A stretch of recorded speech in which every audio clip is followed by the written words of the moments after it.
Across the west, the graves are quiet.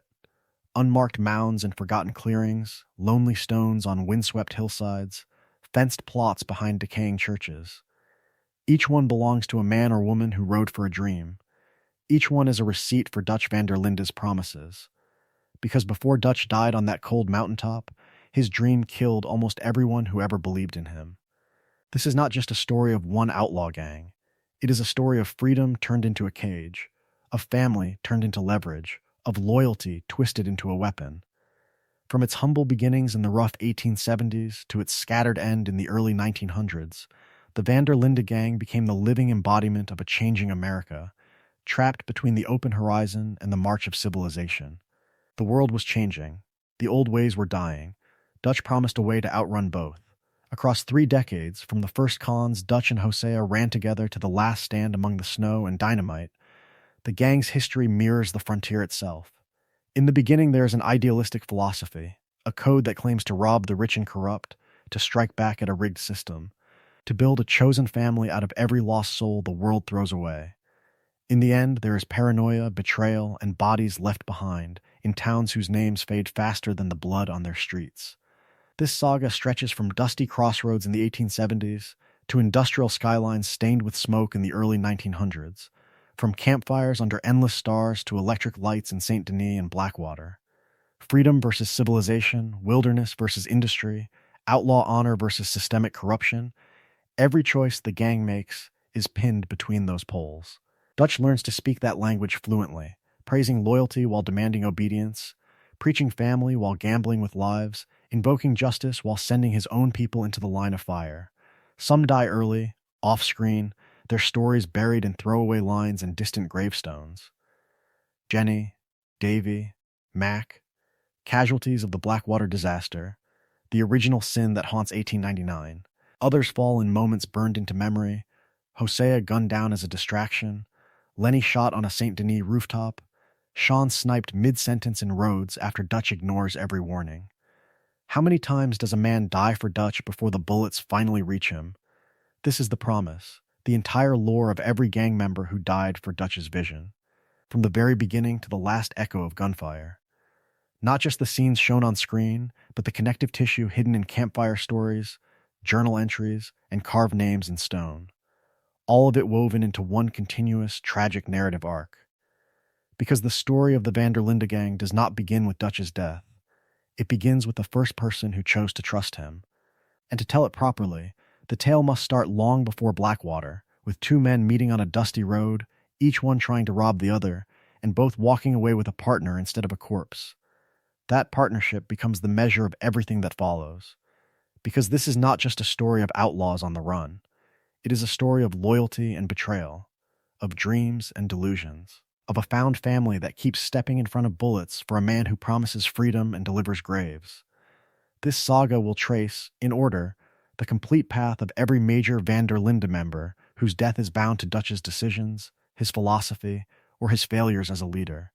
From the first nameless bodies left in the wake of Blackwater, to the quiet headstones scattered across the frontier, each fallen member will be followed from first appearance to final breath. Not just how they die, but how Dutch's voice, Dutch's plans, and Dutch's dream push them there. To die for Dutch in this world is not simply to fall near him in a gunfight. It means dying because of his plans, his stubbornness, his lies, or the gravitational pull of his idealistic vision of freedom. Some are marched into suicidal heists he insists will fix everything. Some stay when every instinct tells them to run, because he once saved them, or taught them, or gave them a place to belong. Others are destroyed more slowly, their sense of self eroded by the need to believe that Dutch van der Linde cannot be wrong. The structure of this tale reflects that slow erosion. It begins at the very beginning, from its humble beginnings with 2 con men laughing in the dark, and follows the gang through its formation, expansion, fracture, and collapse. Dutch and Hosea will stand at the center as the architects of an outlaw family that claims to rob the rich and corrupt. Arthur and John will emerge as the living embodiment of that family's split soul, one man who keeps dying inside for Dutch long before his body falls, and another who must survive long enough to carry the legacy into Red Dead Redemption. Around them, the circle will widen. Sean, Lenny, Bill, Javier, Charles, Sadie, Micah, and others will move from names in a camp roster to fully realized lives, each tested by Dutch's shifting philosophy as the world was changing and the old ways were dying. The Blackwater ferry job, the Rhodes feud, the St. Denis bank heist, Guarma, and Beaver Hollow will be treated not as disconnected set pieces, but as steps in a single tightening noose. Tell this story in the truest sense. The narrative will braid together lore from Red Dead Redemption and Red Dead Redemption 2, campfire conversations, offhand comments on horseback, graves on lonely hillsides, letters tucked into drawers, and the environmental scars left where the gang once camped. Every grave will be read as a receipt for one of Dutch's choices. And to understand each of those graves, the story must begin before there is a gang at all, before Arthur or John, before Blackwater or St. Denis. It starts with two drifting con men on a road in the 1870s, each one ready to rob the other, and both about to invent a philosophy that will outlive them and kill almost everyone who believes in it. The first meeting of Dutch van der Linde and Hosea Matthews is a story of almost comic miscalculation. Two drifters on a quiet 1870s road, one stagecoach rolling toward them, and each man convinced he has finally found an easy mark. No Pinkertons, no bloodbath, no grand showdown. Just two predators circling the same prey, and not yet realizing they are staring into a mirror. Dutch steps into the road with that theatrical confidence that will one day command a campfire and a battlefield. Hat tipped, voice smooth, he plays the gentleman in distress, spinning a tale about a broken wheel a mile back and a wounded friend in need of help. Hosea, already hidden near the coach, watches this stranger work and instantly recognizes a fellow professional. The posture, the cadence, the way Dutch studies the driver's hands on the reins. This is not some desperate outlaw. This is a craftsman. Hosea has his own play ready. When Dutch waves the coach down, Hosea emerges as if by chance, pretending to be another traveler, all weary charm and apologetic smiles. In the truest sense, it is a meet-cute crime. Dutch thinks Hosea is a gullible passerby he can use to sell the story. Hosea thinks Dutch is an overeager amateur he can outmaneuver. The driver, sensing something wrong, panics, the horses rear. The whole thing collapses into a tangle of curses, flying luggage, and a coach that bolts down the road with all the money still inside. The world was changing, but in that moment, it changes for them with laughter, not gunfire. Standing in the dust of a failed robbery, each man reaches for his gun, then hesitates.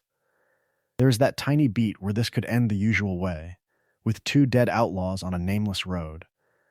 Instead, Dutch starts to laugh. Hosea follows. They laugh at the absurdity, at their own arrogance, at how close they came to killing the only person who truly understands them. Around the first shared campfire, their outlines sharpen. Dutch is younger, bookish beneath the bravado, quoting scraps of philosophy and half-remembered speeches about freedom, civilization, and the tyranny of the railroads. Hosea is older and wryer, a master con artist who reads people the way others read ledgers, cutting through Dutch's rhetoric with dry questions that land harder than bullets. Dutch talks about building something better from its humble beginnings, an outlaw family that robs the rich and corrupt. Hosea nods, not because he believes every word, but because he believes in the man saying them. They trade stories of crooked sheriffs, railroad barons, and towns that pretend to be civilized while bleeding the poor. By dawn, conflict has turned to partnership. Dutch the dreamer, Hosea the realist, bound by a shared hatred of hypocrisy and a shared love of the game. This is the very beginning of the van der Linde philosophy, the living embodiment of a balance that will hold the gang together for decades. And when that balance breaks, when one half of this quiet pact is gone, Dutch's dream will stop saving lost souls and start destroying them. The next man to feel that shift is a 14-year-old thief named Arthur Morgan, walking unknowingly toward the fire.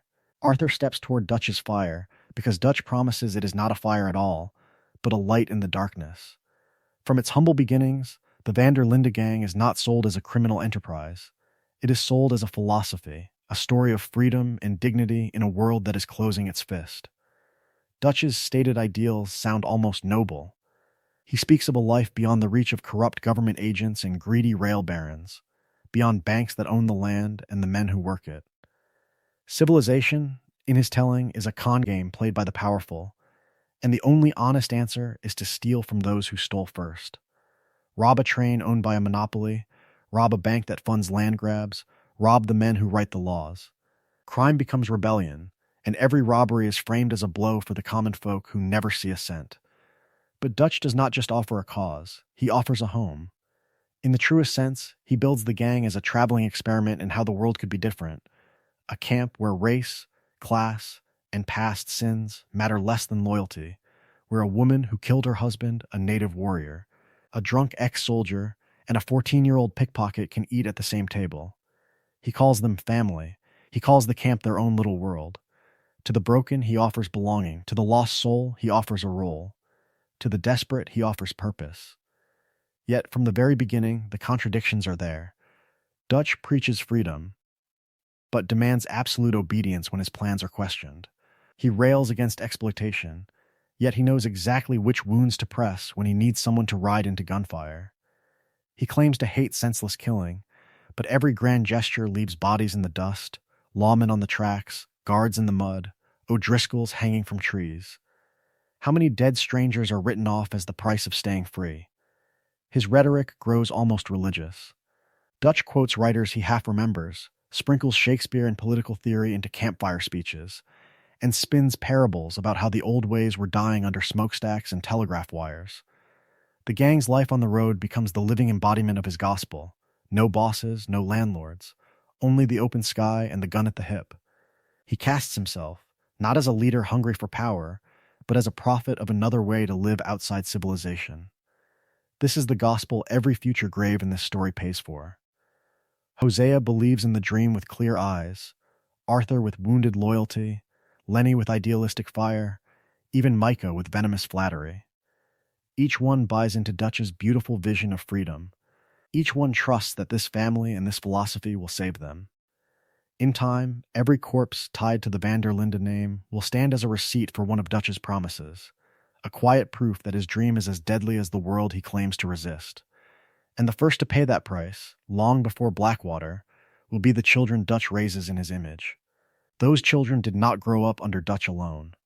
From the very beginning, there was another gravity in that world, pulling in the opposite direction. His name was Hosea Matthews, and if Dutch was the dreamer, Hosea was the man who kept the dream from floating completely off the ground. Hosea was older, sharper, and far more tired than Dutch would ever admit to being.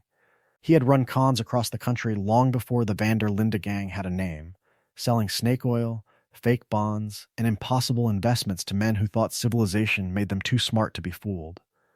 Hosea had seen every scam and every self-delusion, from preachers selling salvation to politicians selling progress. That history made him skeptical of grand philosophies, but fiercely loyal to the few people he chose. Dutch was one of them. Arthur became another. From its humble beginnings, that partnership shaped the gang's daily reality. Dutch talked about freedom, about resisting a rigged system. Hosea turned those speeches into practical work. He pushed for cons over shootouts, for robberies planned in detail rather than violent improvisation. A stagecoach robbery here, a fake land deal there, a quiet burglary when the family was out of town. Hosea understood that the world was changing, that the old ways were dying, and that the only way an outlaw family survived was by being clever enough not to draw every gun in the territory. In private, he was the only one who could truly stand up to Dutch. Around the campfire, Dutch was the living embodiment of charisma. In the tent, with the lantern low, Hosea became his conscience. He questioned the risky plans, dissected the holes in Dutch's logic, reminded him that there were children in camp and wounded men who could not outrun Pinkertons. When Dutch's ego swelled, Hosea punctured it with a quiet, cutting remark. A raised eyebrow. A simple question. For them or for you? How many disasters were quietly averted in those conversations? To the rest of the gang, Hosea was a father in the truest sense. He taught Arthur to track game and read tracks instead of just reading Dutch's speeches. He showed John when to talk his way out instead of drawing a gun. He encouraged Lenny's reading, Charles's restraint, even Sadie's controlled fury, turning raw pain into survival rather than blind revenge. In a story of loyalty and betrayal, of dreams and delusions, Hosea's lessons were the thin line between outlaw and murderer. But that line would not hold forever. As Dutch's pride hardened into delusion and Micah's poison began to whisper in his ear, Hosea's influence started to fade. The jobs grew louder, the plans grew thinner, the blood spilled more freely. The quiet coach cons gave way to Blackwater's ferry, to St. Denise's bank, to the kind of grand gestures Hosea had always feared. And when the counterweight is removed, what happens to the scales?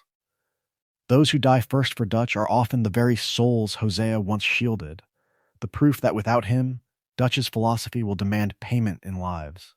But before the bodies start falling in earnest, there is the dream itself, alive and warm around a campfire. From its humble beginnings, the Van der Linde gang is not just a crew of thieves moving from score to score. It is presented, in the truest sense, as a wandering experiment in freedom and family, a story of outlaws trying to build their own civilization on the run. Early camp life feels almost peaceful. Tin plates scrape as everyone shares one pot, coffee boils black and strong, and the nights stretch long with stories and arguments instead of gunfire. Dutch reads from tattered books, quoting philosophers and poets, turning their words into ammunition for his own philosophy. The world was changing, he insists. The old ways were dying. And only those brave enough to live outside the law will stay truly free. Around the same fire, Hosea quietly teaches a different curriculum: how to spot a mark, how to lie without flinching, how to walk away before trouble arrives. In those years, the gang is a roaming commune as much as a criminal outfit, a caravan of wagons and wounded hearts. Dutch and Hosea do not simply hire guns, they collect lost souls, runaways fleeing beatings, widows with nowhere to go, drifters who tried honest work and were chewed up by the same civilization Dutch condemns. A beaten ranch hand becomes a guard, a scarred widow becomes a scout, a former maid becomes the camp's backbone. Each is given food, a bedroll, and more importantly, a story about who they are now. Recruitment is as emotional as it is practical. Dutch offers a new name under his banner, a place where past sins are washed away by present loyalty. Hosea reinforces the illusion with gentle cons and small victories, proving that together, this family can outwit sheriffs, railroad barons, and the industrialists choking the frontier. Is it any wonder so many believe? To a drifter who has lost everything, Dutch's tent feels like a church without walls. Morally, they stand in a carefully drawn gray. They rob, cheat, and steal, but in their minds they strike back at a rigged system that has already stolen far more. A train job is framed as justice against a callous magnate, a stagecoach robbery as a tax on the rich who never see the faces they ruin. This framing is the living embodiment of Dutch's philosophy, crime recast as rebellion, greed repainted as righteous vengeance. That story becomes a shield. It lets each member rationalize the blood on their hands as necessary, even noble. They are not killing for money, they are killing for freedom, for family, for a dream that promises a place beyond the reach of banks and Pinkertons. So when Dutch asks for risk, when Hosea sketches another plan, they step forward. Who would not die for a cause that claims to have saved their life already? Among the first children taken into this experiment is a boy caught stealing on the streets, angry and half feral. His name is Arthur Morgan, and his entire life and death will be defined by Dutch's dream. Arthur Morgan's story does not begin with a gang or a grand philosophy. It begins with a boy watching the world fall apart around a campfire and a hangman's rope. From its humble beginnings, it is already a story of failure, of absence, of a child pushed toward the edge of civilization, with no one to pull him back. He is born to Beatrice and Lyle Morgan, and even that sounds more stable than it is. Lyle is a small-time outlaw, a petty thief drifting from job to job, always chasing the next easy dollar and running from the last bad decision. The family lives on the fringes, moving between shacks, camps, and backwater towns where the law is thin and mercy thinner. Violence is not an event in Arthur's early life, it is the atmosphere. Men argue over cards, guns come out over debts, and the boy learns that freedom, in this world, often means no one is coming to help. Beatrice dies when Arthur is still young, another nameless grave in an uncaring landscape, and Lyle does not suddenly become a better father. He teaches Arthur what he knows: how to steal a horse, how to read a man's pockets, how to slip a wallet from a coat. There is no school, no church, no stable home. There is only the road and the next risk. It is the very beginning of Arthur's criminal path, not as a choice, but as the only story he has ever told. Eventually, Lyle Morgan is arrested, tried, and hanged. One day, Arthur has a father who is a bad man. The next day, he has no father at all. The state kills Lyle in the name of order, but it does nothing for the boy left standing under the gallows. No guardians, no inheritance, no guidance. Just a lesson: the law will hang a man, but it will not save his son. In the truest sense, Arthur is alone. From there, the drift begins. Arthur runs with whoever will have him, an angry teenager sleeping in barns, stealing food, lifting horses, and holding up travelers on lonely roads. He is on track to become just another nameless thug, another body in a ditch that civilization will pave over and forget. Yet even then, the contradictions are already there. He can be brutal in a fight, but he lingers near campfires, drawn to laughter and stories. He is smart enough to read people, but cannot read a book. He is already numb to death, but still young enough to be shaped. The world was changing, the old ways were dying, and into that gap steps Dutch von der Linde. When Dutch and Hosea find Arthur, half feral and half formed, they do not just see a thief. They see a lost soul who can be molded into the living embodiment of their philosophy. Arthur will not only become their son, he will become Dutch's proof that a broken boy can be remade by an outlaw family. And once Dutch believes that, how far will he go to protect the dream Arthur represents?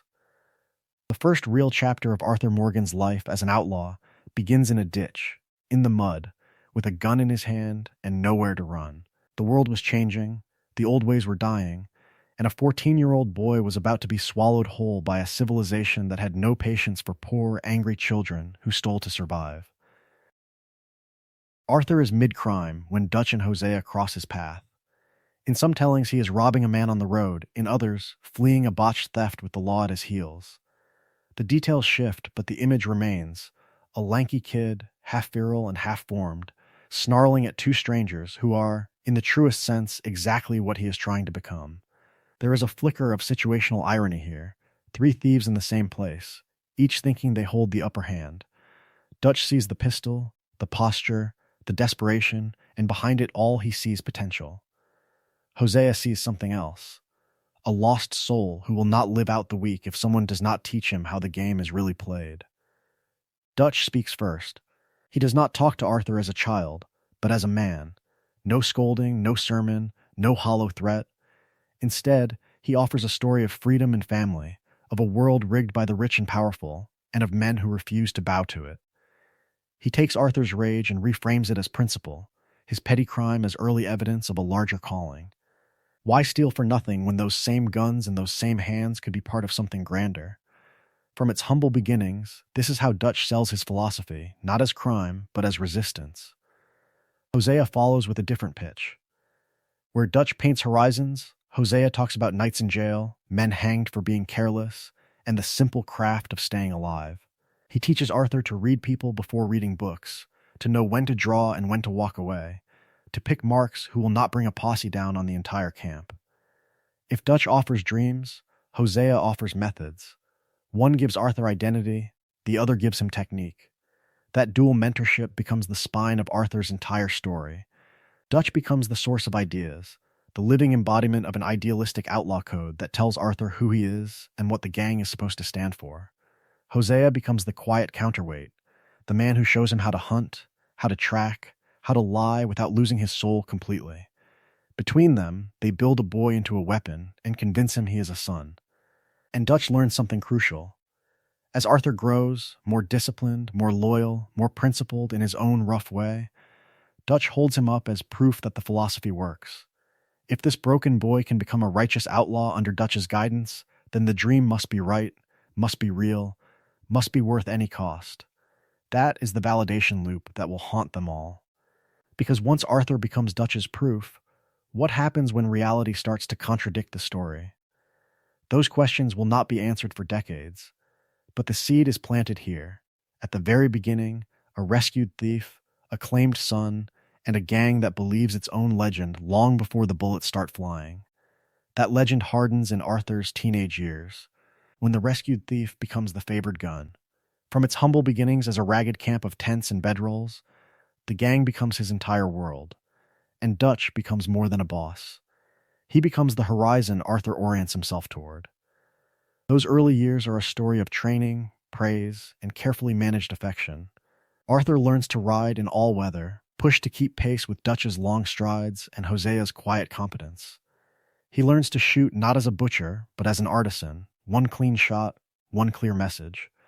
He learns to rob trains and coaches with an almost theatrical flair, Dutch turning every holdup into a speech about freedom, civilization, and how the old ways were dying under the boot of the state.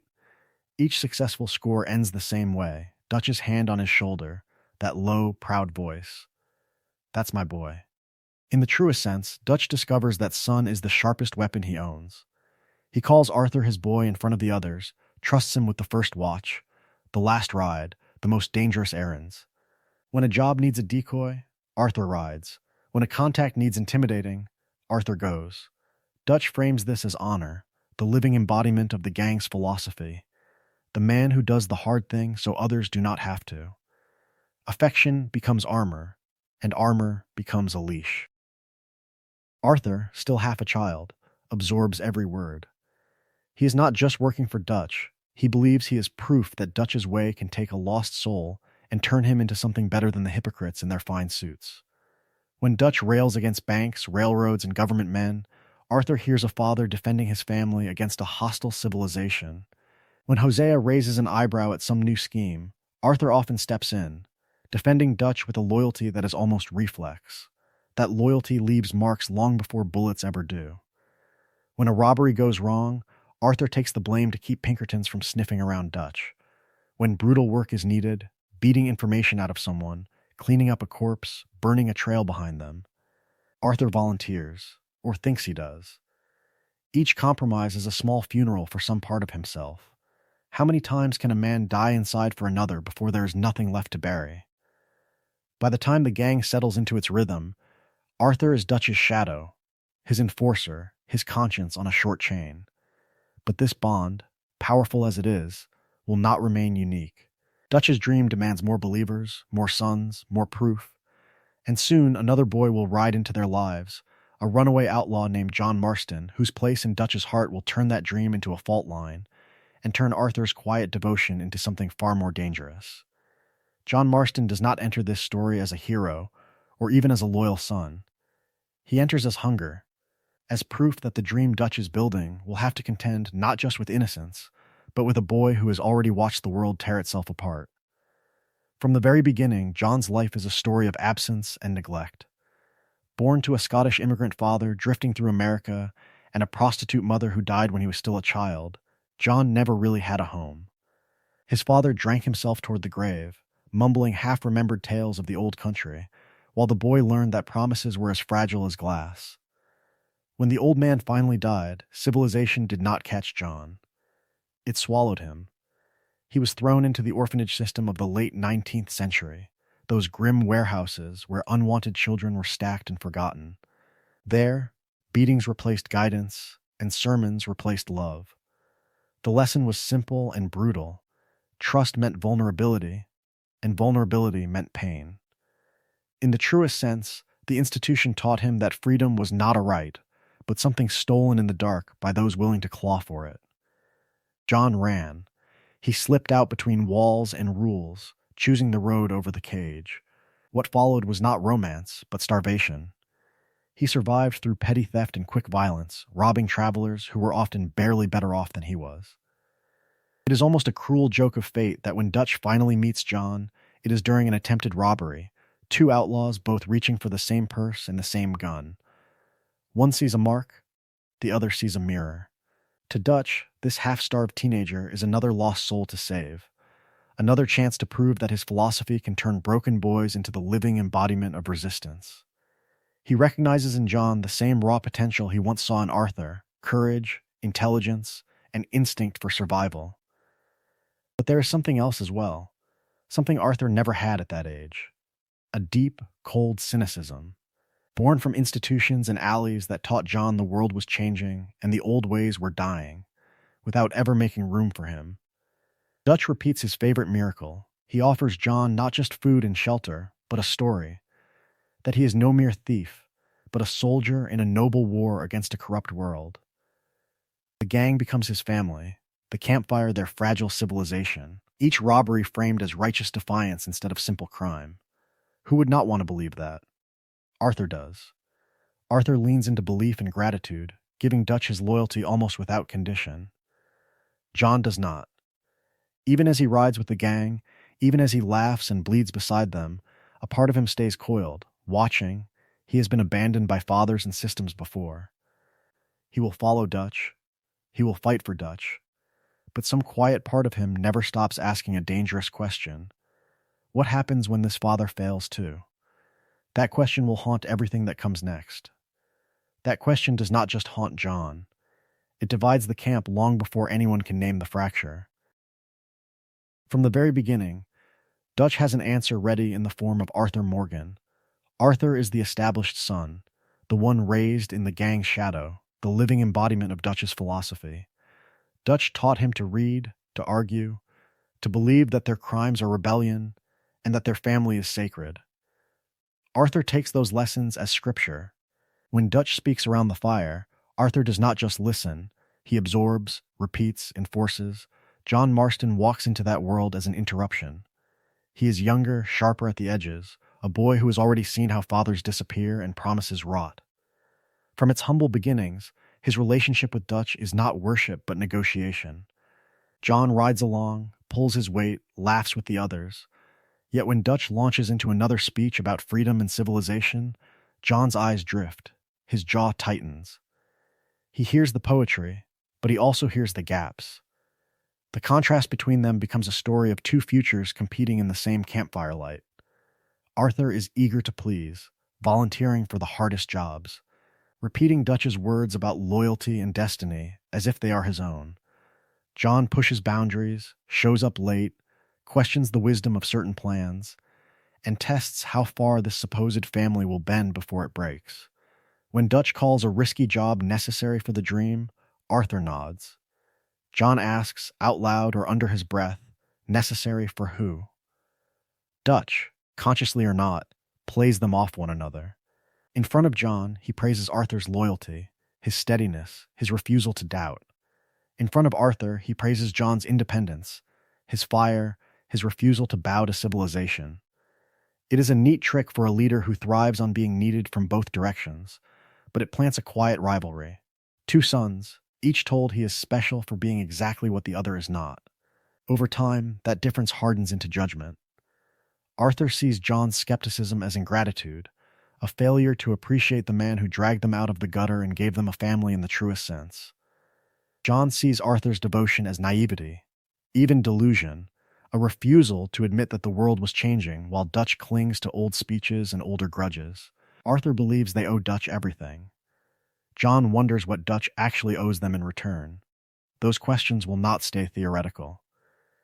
As the gang moves from camp to camp, as the old ways were dying and Dutch's plans grow stranger, Arthur and John will respond in opposite ways to each new failure. One will double down, one will pull away. And when the bullets finally start cashing the debts of Dutch's dream, that difference will decide who dies for Dutch, who survives Dutch, and who keeps carrying Dutch's ghost into the next story. So before the flight through Coulter and Rhodes and Saint Denis, there was a different life, the gang at its height, a moving utopia of wagons, canvas, and campfire smoke rolling across the frontier. A story of freedom and family, of shared spoils and shared songs, of people who believed they had outsmarted civilization itself. In those years, the Van der Linde gang was not just a crew of robbers. It was the living embodiment of Dutch's philosophy, a traveling village of thieves, lovers, and children that shifted from the pines of the Grizzlies to river islands and dusty plains. Tents rose beneath mountain shadows, washing lines stretched between trees. And at night the lanterns made every clearing feel like a secret town that existed only for them.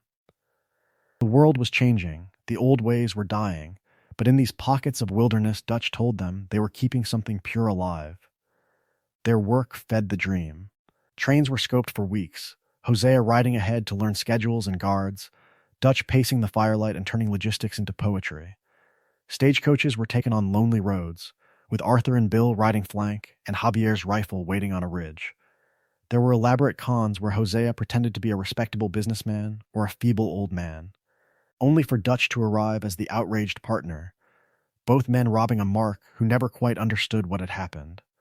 Every haul ended the same way, Dutch standing by the money chest, promising that this was one more step toward a life where no one could tell them how to live. From its humble beginnings, that promise pulled in new faces who would one day die for Dutch. Matt Callender came first, a hot-headed young outlaw who mistook Dutch's speeches for scripture and Arthur's approval for knighthood. His brother Davy followed, quieter, more cautious, but unable to imagine a world where Mac rode without him.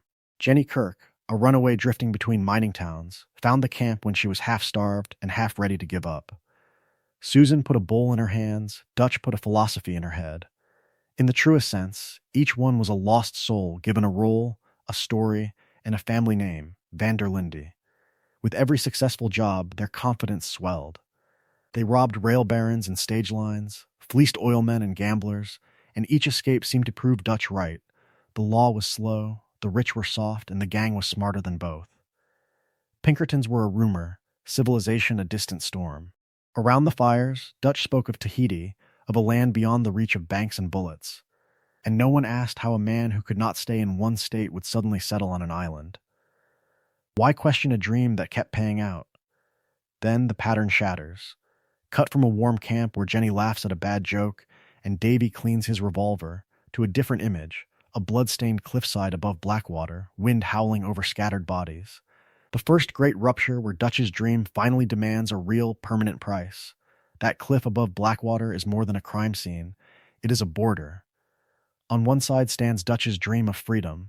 On the other marches a new America that has already decided that dream must die. Because while the gang hides in the snow and bleeds in the mud, the world was changing. Railroads laced the continent together, steel veins carrying coal, cattle, and capital from coast to coast. Telegraph wires whisper news faster than any horse can ride. Industrial cities rise in smoke and brick, the living embodiment of a civilization that no longer needs men who live by a gun and a stolen horse. The wilderness the gang depends on is shrinking, fenced and measured, bought and sold. From its humble beginnings as a band of drifting outlaws, the van der Linde gang had relied on distance and disconnection. Rob a bank in one state, vanish into another.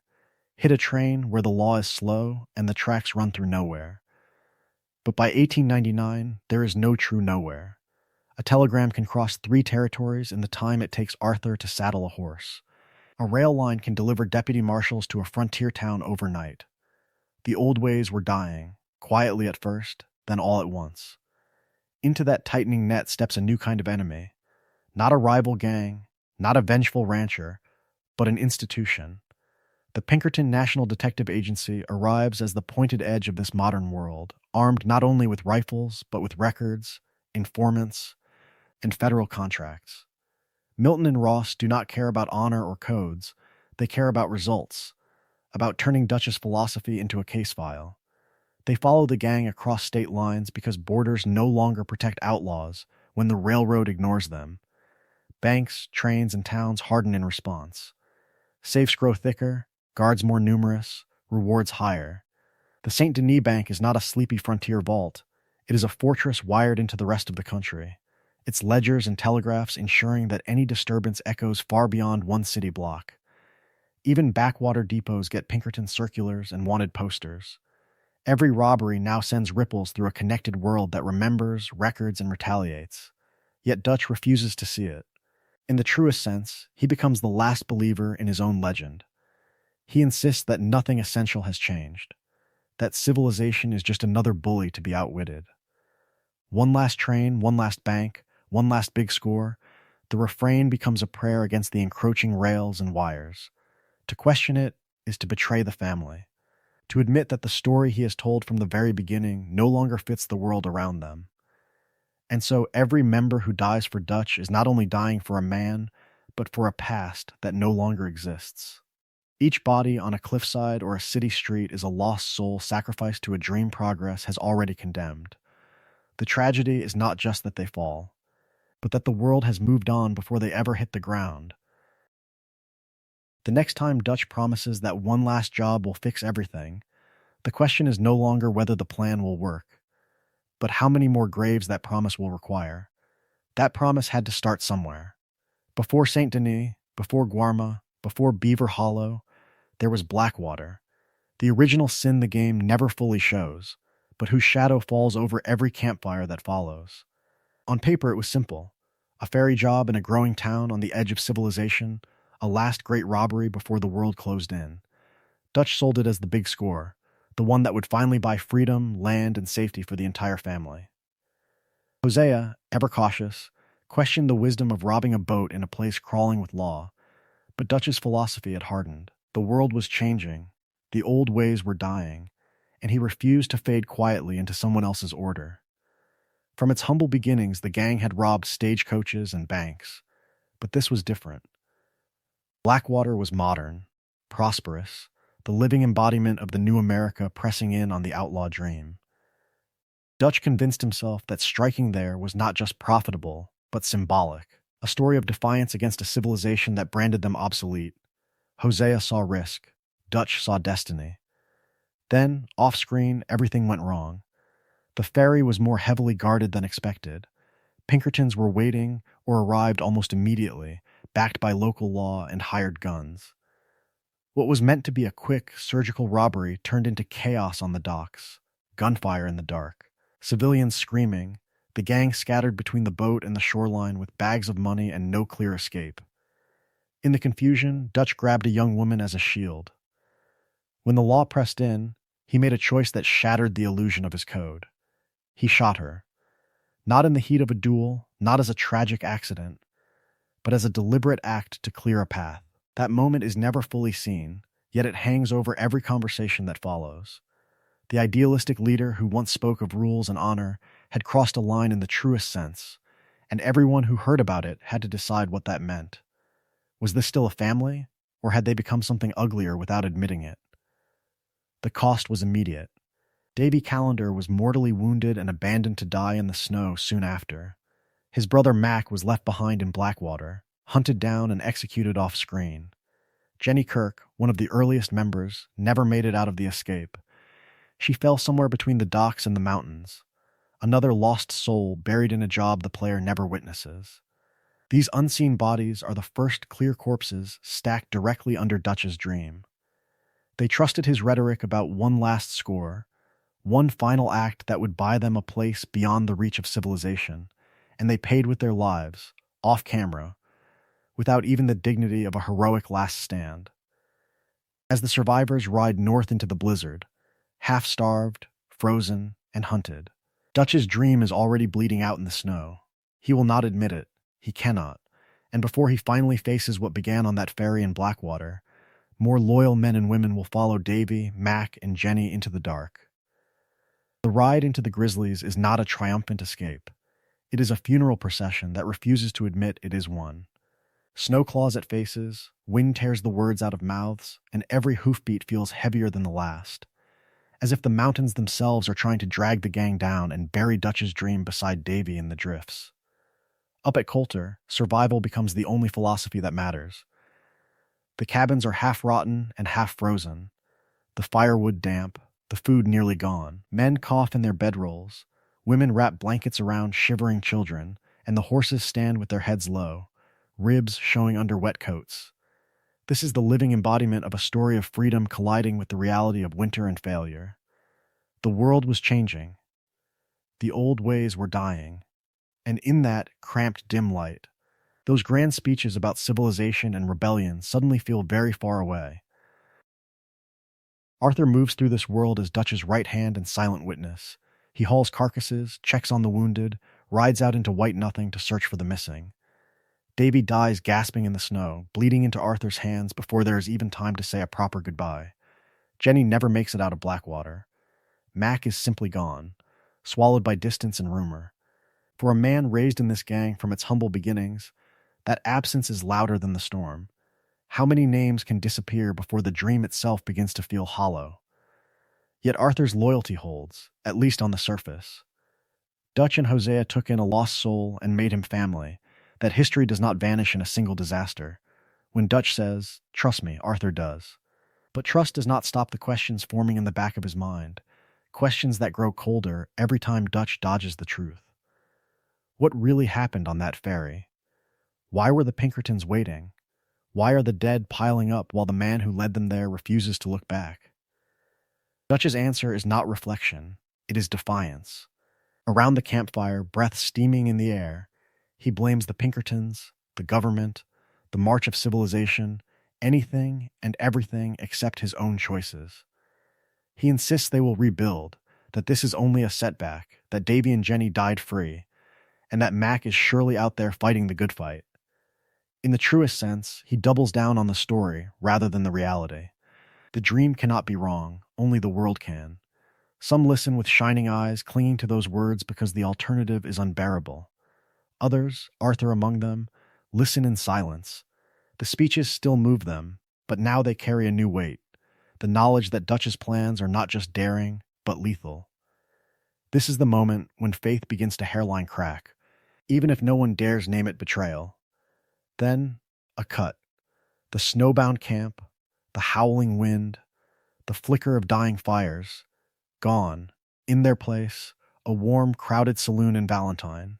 Lamps glowing, piano jangling, glasses clinking, mud instead of snow on the floor. The gang will survive the winter. Dutch's dream will ride again into a softer world of whiskey and card tables. But the ghosts of Blackwater are coming with them, unseen at their shoulders, shaping every decision still to come. The saloon in Valentine feels almost safe. Warm light, easy money, cheap whiskey. For a moment, the gang can pretend the ghosts of Blackwater are just bad dreams. But new faces are already stepping into those shadows, ready to bleed for Dutch's philosophy without yet understanding its cost. Sean Maguire is the loudest of them. A brash Irish outlaw with a mouth that runs faster than his gun, he swaggers through campfires and barrooms as if the whole world is a stage built just for him. Captured before the gang reaches Horseshoe Overlook, and then dramatically rescued. He turns his own kidnapping into a running joke, a story of how even Cornwall's men could not keep a Maguire down. Under the noise and bravado, though, lies a simple truth. Dutch is the first man who ever treated him as more than a disposable thief. For Sean, the Van der Linde gang is not just a crew. It is family in the truest sense. Dutch is half father, half legendary chieftain, the living embodiment of every tale Sean heard about rebels and freedom fighters back in Ireland.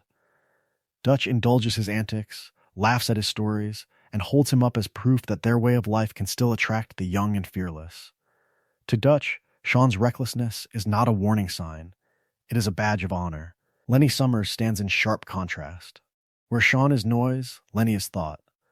One of the most educated members of the gang, he reads voraciously, speaks multiple languages, and carries a quiet, simmering anger at a civilization that murdered his father for daring to resist. Dutch's talk of freedom, of throwing off the chains of a rigged world, gives that anger direction.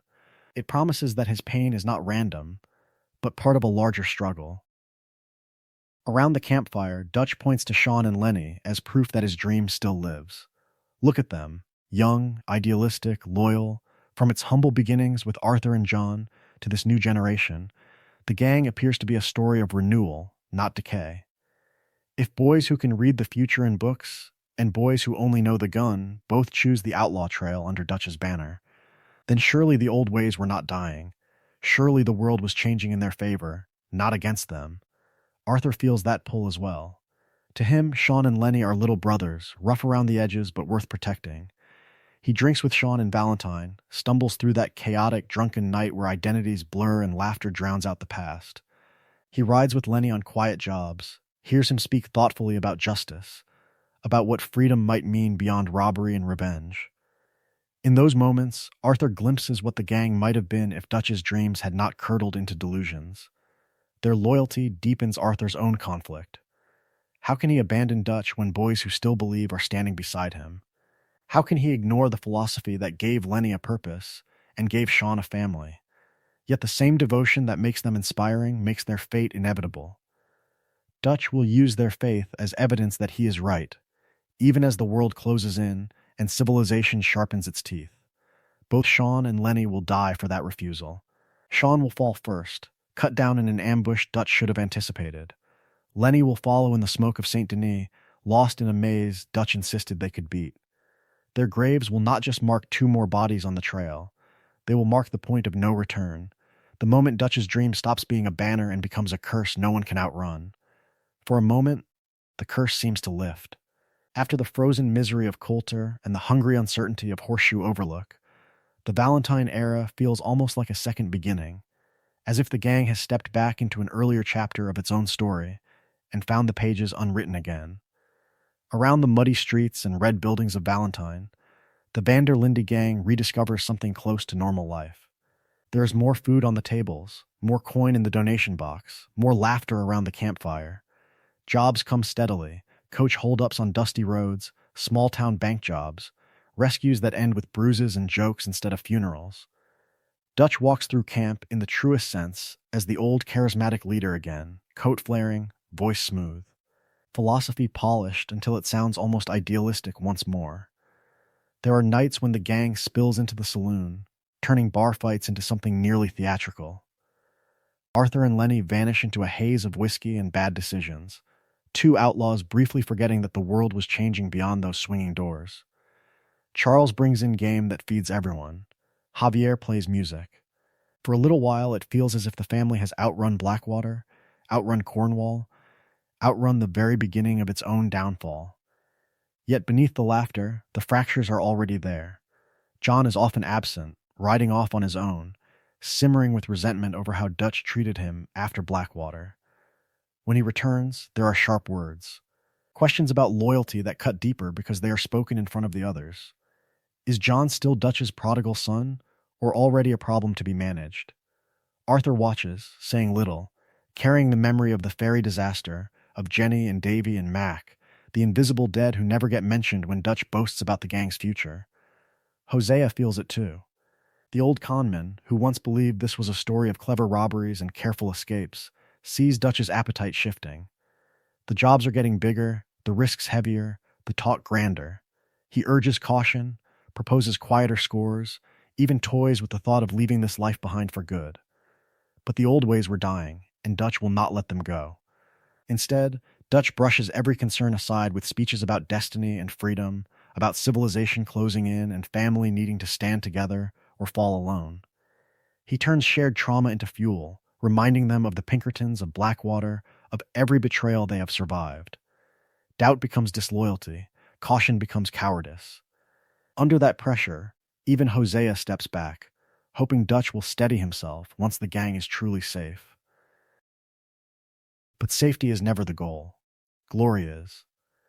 As the camp prepares to move on toward Rhodes, toward the Braithwaite, Gray feud, Dutch sees not a warning but a stage.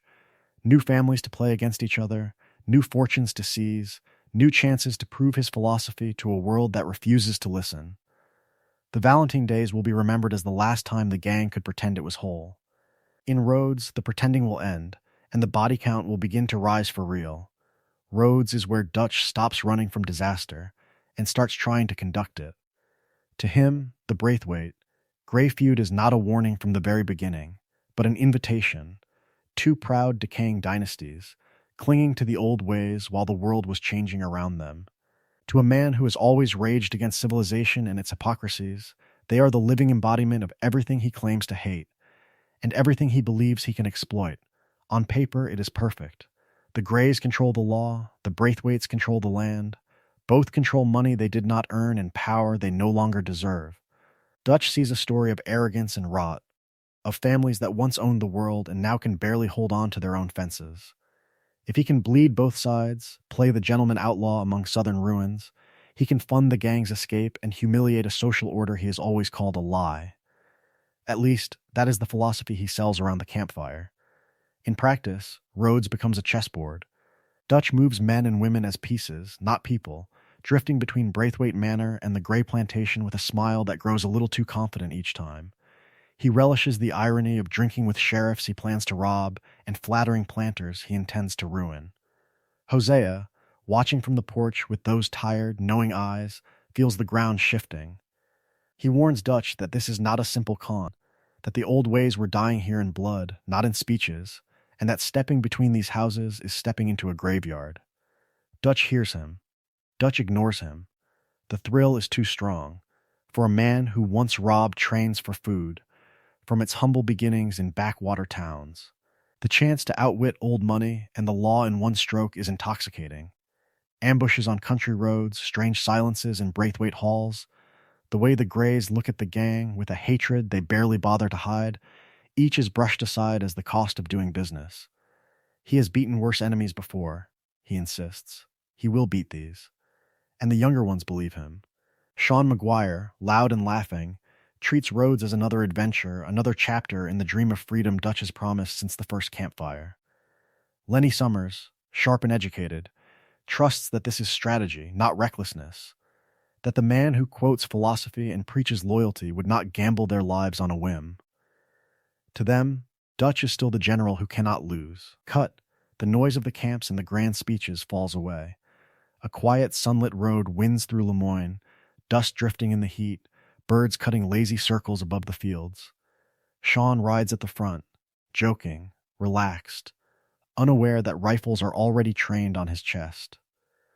In this still moment, all of Dutch's calculations, all of his boasts about outsmarting families and lawmen, collapse into a single trigger pull that will prove him very, very wrong.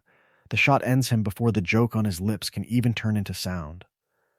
1 second, Sean Maguire is the loudest man on the road. The next, he is falling out of the saddle, half his head gone, Dutch's dream bleeding into the dirt beside him. To understand how brutal that moment is, the story has to go back years, across an ocean, to a boy raised in an Ireland already crushed under empire. Sean grows up in a world where rebellion is a family trade, his father hanged, his uncles imprisoned, his own name whispered around barracks and gallows. Arrests, interrogations, near executions, these are not legends to him, but memories. He survives botched robberies, failed uprisings, and more than one escape that should have been impossible. From its humble beginnings, his life is a story of constant flight, of a young outlaw who keeps slipping the noose through sheer audacity. By the time he falls in with the Linde gang, Sean is already, in the truest sense, a veteran. Dutch and Hosea do not find a scared boy. They find a man who has stared down rifles and laughed. Around the campfire, he becomes comic relief, the one who turns fear into stories and danger into punchlines. In a world of brooding men and haunted pasts, he is the living embodiment of reckless joy. Yet under the noise sits something deadly serious: loyalty. Sean believes Dutch when he talks about freedom from civilization, about a philosophy that turns robbery into resistance.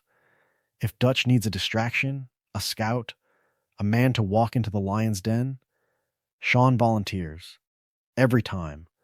That is what makes the ride into Rhodes so cruel. On the surface, it is routine, a simple return after a hostage exchange, the gang rolling in relaxed, almost triumphant. But the world was changing. Cornwall's men are in the region, the Braithwaites and Greys are playing their quiet war, and law and capital are learning to be patient. Warnings reach Dutch about Cornwall's agents, about Pinkerton's tightening the net, about how the old ways were dying.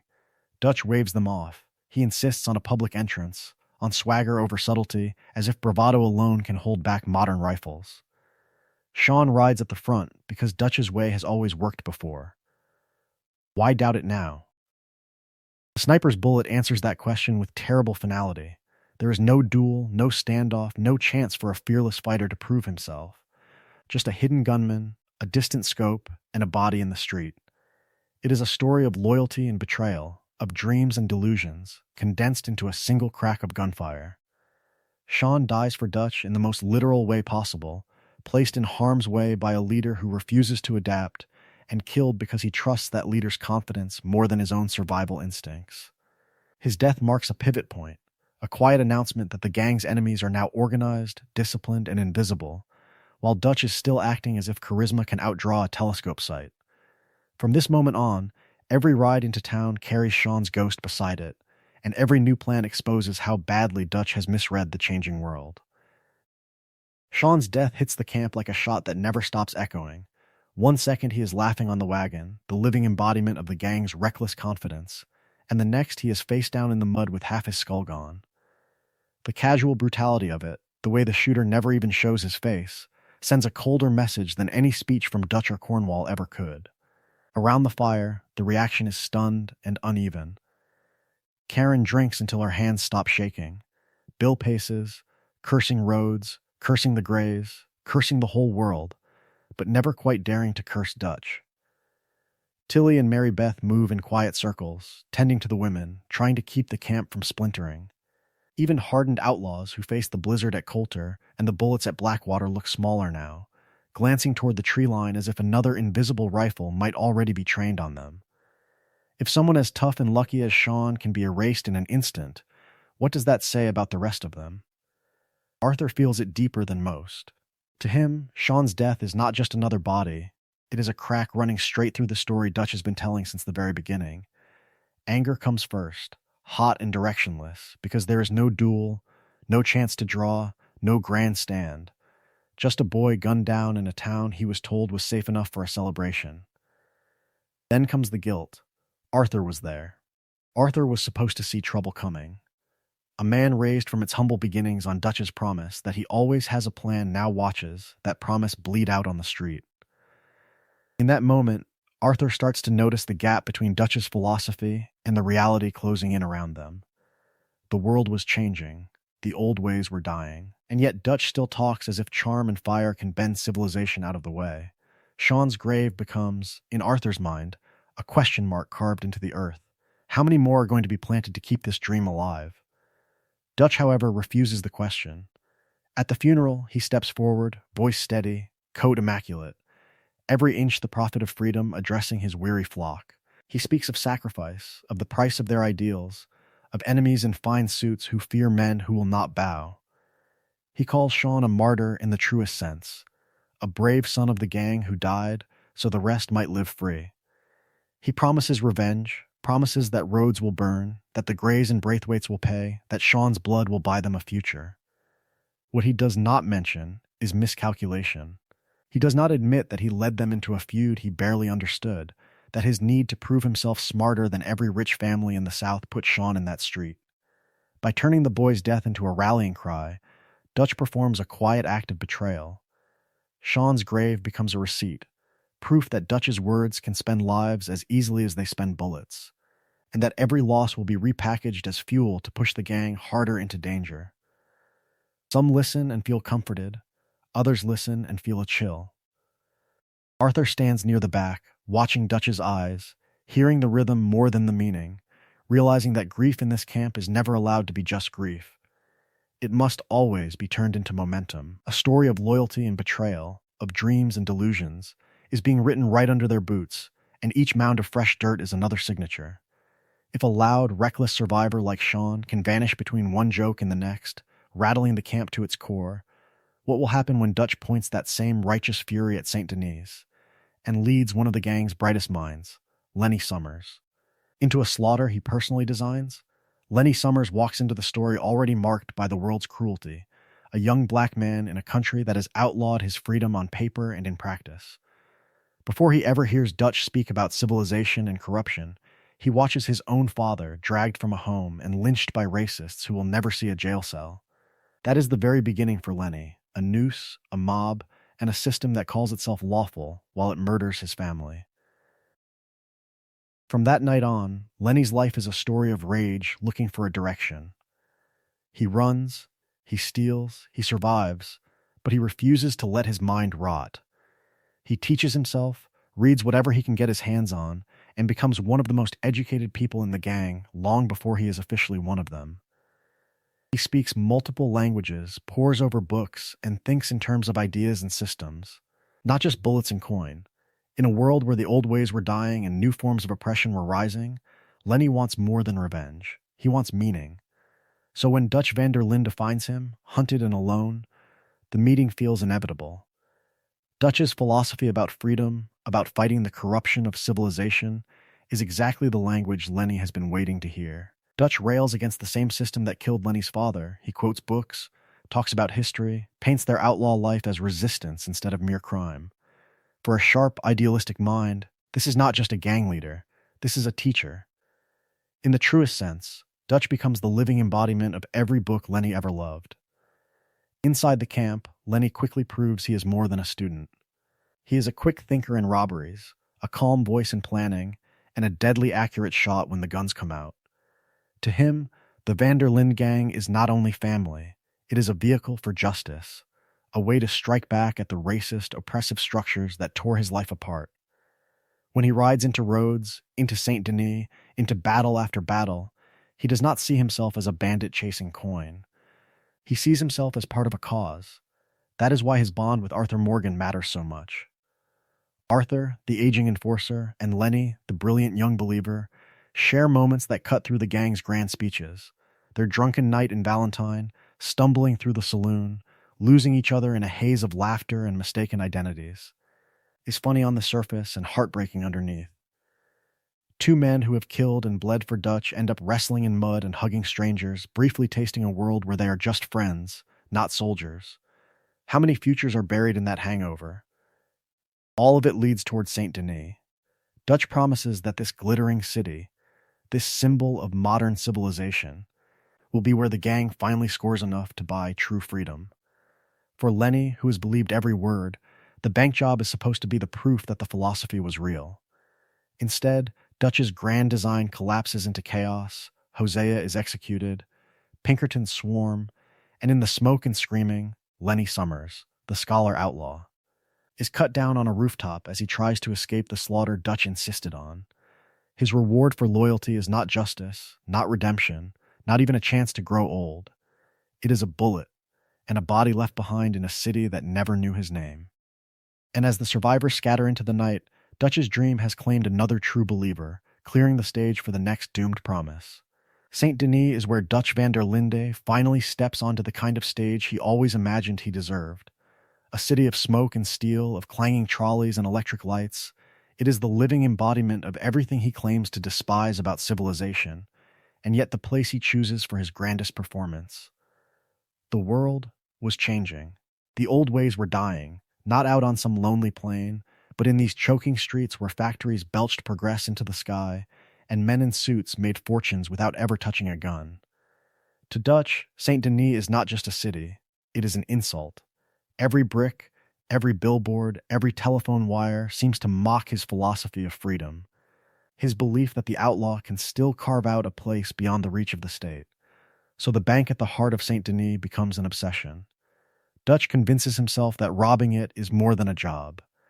It is a statement, a story of rebellion in the truest sense, a final, defiant gesture that will prove his ideas were right all along. One last score, he promises, and the gang will sail away to Tahiti, to some distant shore where the law cannot follow and the dream can begin again from its humble beginnings. Hosea sees through it. The old conman suggests safer paths, smaller robberies, spreading the risk, even the unthinkable notion of negotiating some kind of truce, disappearing quietly before the noose tightens.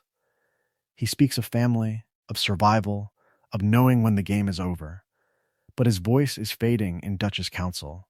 Micah leans in instead, hissing poison dressed as courage, urging Dutch to go big or go home, to prove that the gang is not beaten, only cornered. By the time the plan is laid out, there is a terrible sense of inevitability. The gang is tired, hunted, and broke, driven from camp to camp since Blackwater. Every road seems to lead to a noose or a bullet. Against that backdrop, Dutch's promise of a single, life-changing payday feels less like madness and more like the only door left open.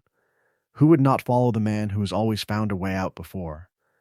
Dutch spreads blueprints across a table, his voice smooth, confident, almost hypnotic as he points out escape routes and timing, every detail supposedly accounted for. Cut, Hosea Matthews walks through the bank's front doors as a supposed hostage, shoulders slightly stooped, hat low, playing the role he has played his entire life. A harmless old man in the wrong place at the wrong time. He does not know he is walking into his own execution, that Dutch's biggest stage will also be the trap that finally snaps shut on the gang's beating heart. And once Hosea falls, the dream he helped build will begin to devour the rest. He walks in as a harmless old man. He dies as a message. Inside the Saint Denis Bank, Hosea plays his part with the easy grace of a man who has spent a lifetime turning danger into theater. He shuffles, he frets, he lets the clerks and guards underestimate him. From its humble beginnings, the van der Linde gang has survived on this balance of performance and precision, on Dutch's grand philosophy wrapped around Hosea's careful planning. Even here, in the heart of civilization, Hosea still believes this is just another piece of controlled chaos, another mad dash toward freedom that Dutch will somehow thread into a story of survival. Outside, the world was changing, the old ways were dying, and the Pinkertons were the living embodiment of that new, merciless order. The trap snaps shut without warning. Lawmen swarm the streets, rifles on rooftops, shotguns in alleyways, a ring of iron around the bank. This is not a messy reaction to a robbery gone wrong. It is a staged spectacle, a public execution designed from the very beginning to break more than bodies. When Agent Milton steps forward with Hosea dragged in front of him, the balance of power is laid bare for all to see. Hosea is not behind cover. He is not with a gun in his hand. He is in the open street, held up as an example. Milton does not bargain in good faith. He parades a tired old outlaw who once dreamed of conning bankers, now used as a prop by them. In the truest sense, Hosea has become the hostage he was pretending to be. Dutch, Arthur, and the rest watch from the bank windows and rooftop, helpless, as Milton taunts Dutch's ideals, spits on his talk of family and freedom, and then pulls the trigger. Hosea dies fast. The meaning does not. The bullet that tears through his chest does more than kill a man. It murders Dutch's conscience in front of the gang. This is the partner who argued for smaller scores, who warned against Blackwater, who questioned Saint Denis. This is the man who tried to steer Dutch away from delusions and toward survival. When Hosea's body hits the cobblestones, the last real restraint on Dutch's worst impulses hits with it. Dutch does not collapse. He erupts. Instead of seeing his own reflection in that blood, he reaches for rage, for betrayal, for any story but the true one. He blames Milton, the Pinkertons, the city, the entire weight of civilization pressing down on his dream. He does not admit that he walked Hosea into that bank, that he had chances to pull back, that his need to prove his philosophy has now cost him the one man who could still tell him no. Hosea's death is, in the purest sense, a death for Dutch. He is there because he trusts the plan, because decades of loyalty convince him Dutch will find a way out, because he believes their partnership still has one last miracle left. Dutch refuses to yield, and Hosea pays the price that Dutch will never truly acknowledge. From that moment on, Dutch is a leader unmoored, a dreamer without a map, a lost soul convinced the map was wrong all along. And as the gang scrambles into a doomed escape, another believer is already marked to fall beside Hosea's shadow. The escape is not a plan, it is an explosion. Smoke boils out of the bank doors, gunfire snaps through the Saint Denis streets, and the Linde gang is hurled into motion by pure terror rather than strategy. Dutch shouts to keep moving, to get to the rooftops, to trust that there is a way out. But there is no map anymore. Only noise, fear, and blind faith. They scatter through alleys choked with civilians and lawmen, boots hammering on cobblestones, slick with rain and blood. Arthur, Lenny, John, Bill, Javier, they climb fire escapes and crash through windows, cutting across the upper bones of the city. This is the living embodiment of Dutch's philosophy gone wrong. Not freedom from civilization, but being hunted by it from every angle. The old ways were dying, and Dutch had chosen to prove it by picking a fight with the beating heart of modern power. On the rooftops, the world narrows to Arthur and Lenny, two outlaws sprinting side by side, trading shots with faceless lawmen, ducking behind chimneys and skylights as bullets chew brick and slate. Lenny moves with a calm, precise confidence. The educated kid who could read French novels now reading firing lines and angles, trusting that Dutch's grand design still stretches beyond the next rooftop. Arthur trusts it too, because from the very beginning Dutch's voice has been the compass he follows. There is a moment where it almost feels heroic. Two friends covering each other, shouting warnings, laughing breathlessly in the absurdity of surviving one more volley. They are, in the truest sense, the story Dutch always told about family, loyal, brave, united against a hostile world. But that story ends in a single cut. Lenny pops up to return fire, outlined against the smoky Saint Denis sky, and the lawmen do what the world was always going to do to Dutch's dream. They cut it down. Shots ring out. Lenny's body jerks, then crumples on the tiles, his blood mixing with the city soot. There is no speech, no farewell, no heroic last stand. Arthur calls his name, but there is only more gunfire, more shouting, more orders to move. He cannot drag the body. He cannot even kneel. He has to run, leaving Lenny's corpse cooling on a rooftop he never meant to die on. Lenny's death is not random. It is the direct invoice for Dutch's overreach, the price of turning Saint Denis into a stage for his failing ideology. If Dutch had not insisted that this bank job would prove their philosophy, that they could outsmart the most advanced city in the region, Lenny Summers would almost certainly still be alive, still arguing about books by the campfire, still dreaming of a world where a black man could breathe without a badge on his neck. Instead, one of the gang's brightest, most hopeful believers dies namelessly in the smoke, swallowed by a city Dutch swore he understood. No grave, no marker, no family beside him. Just another lost soul erased by the collision between dreams and civilization. Every lawman who steps over that body is another reminder that this was never a story of freedom, only a story of delusions meeting brick and steel. Lenny's rooftop becomes another invisible grave in Dutch's long trail of betrayal, another receipt for promises that were never real. And as Arthur runs on, half of him already buried beside Hosea and Lenny, Dutch is already looking for the next miracle that will cost someone else their life. In the smoking aftermath of Saint Denis, Dutch's dream does not die with Hosea and Lenny. It mutates.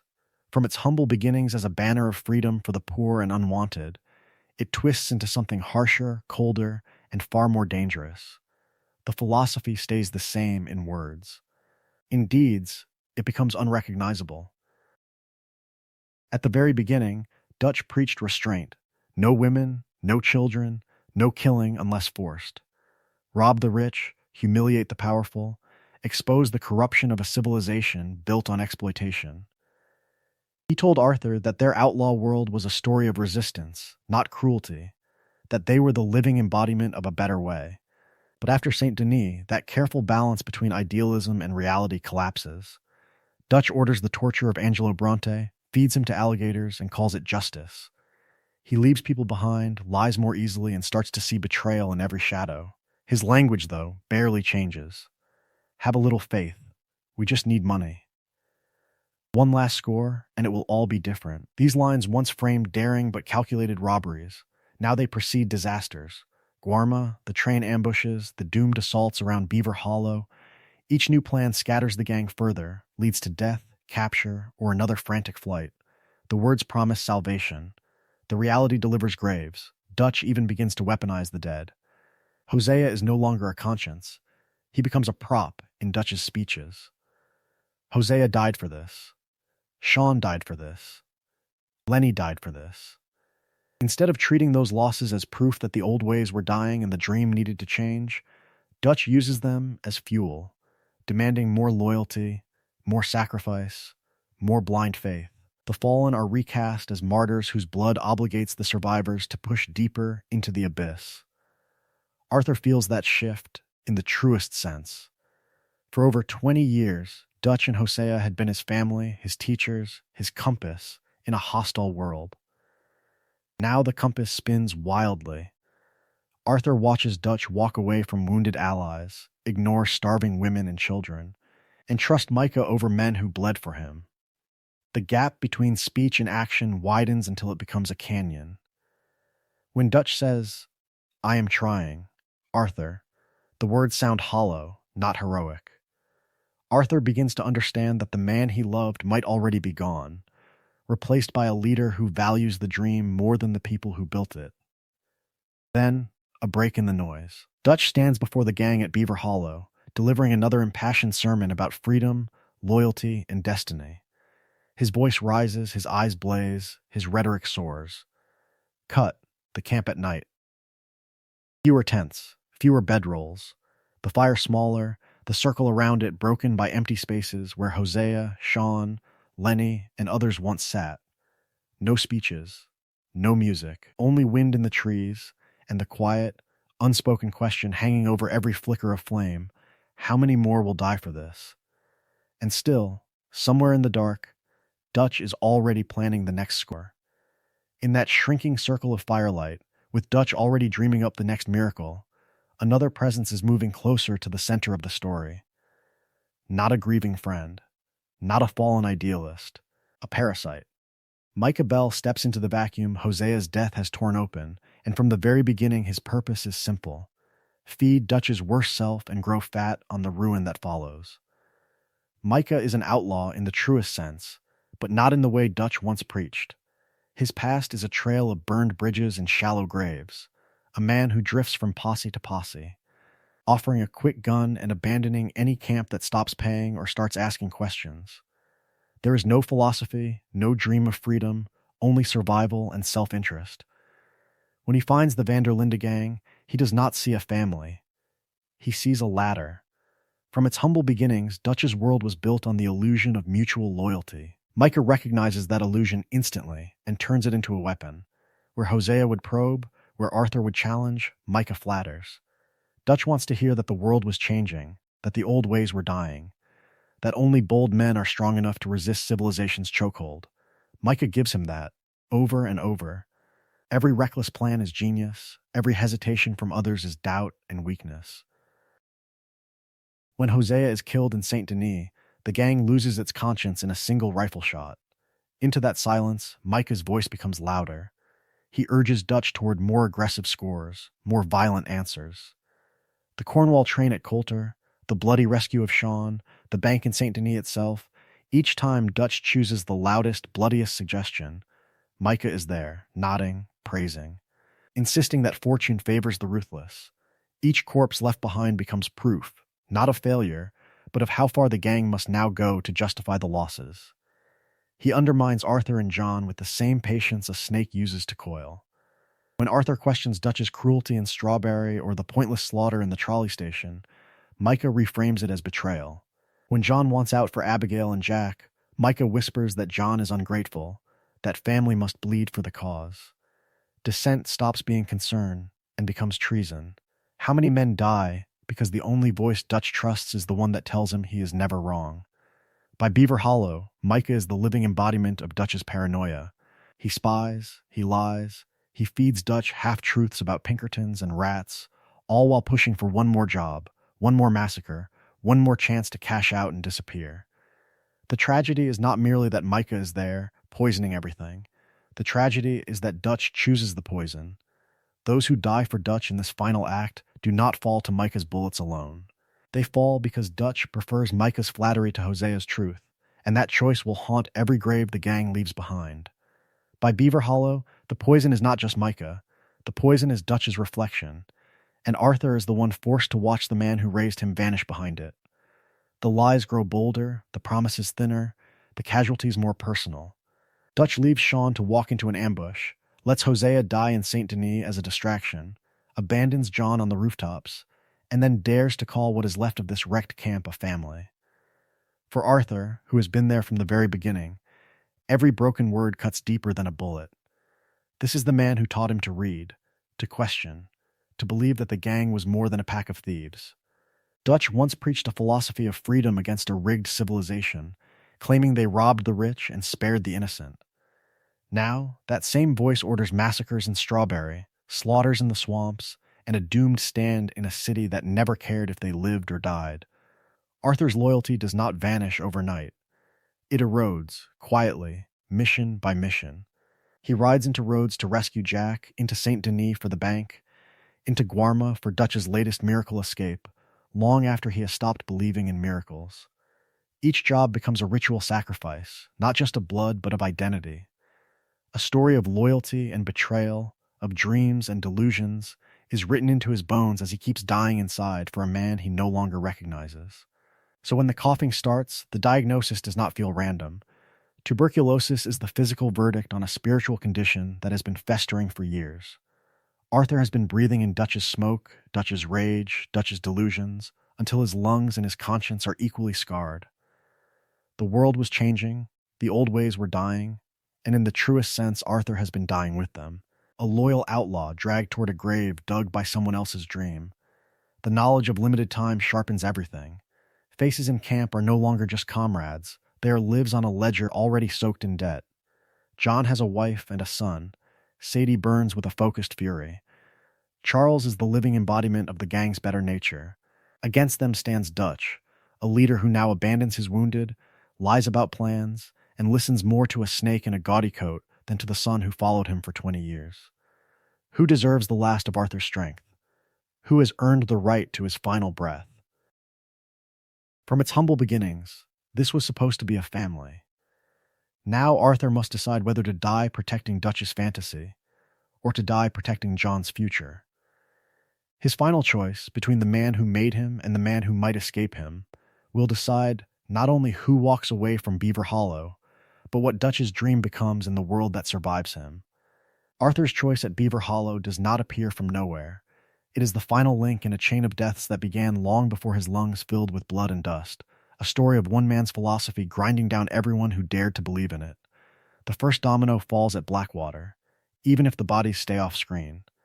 Jenny, Davy, Mac, names that are barely spoken, faces never seen, are the ghosts that haunt every later campfire. That ferry job is the original sin, the moment Dutch's dream of freedom collides with the machinery of civilization and loses. From that night on, the gang is not expanding, it is bleeding. Dutch's paranoia grows in the silence left by the dead, and each new plan is not a bold step forward, but a frantic attempt to outrun a past that is already catching up. Sean's death at Rhodes is the next crack through the foundation. A loud, fearless young outlaw who treated danger as a joke, shot mid-sentence in the street, drops the camp's morale into the dirt. If Blackwater proved they could lose, Sean proves they can die for nothing. The gang buries a true believer, and in his place rises a colder calculation. Some, like Micah, see an opportunity. Others, like Arthur and Charles, feel the first real chill that Dutch's way of life may no longer fit the world that was changing. Then, Saint Denis rips out the gang's brain and heart in a single night.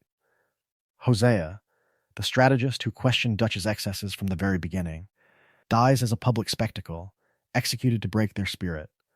Lenny, the bright, educated sharpshooter who represented the gang's idealistic future, is cut down on a rooftop while following Dutch's orders.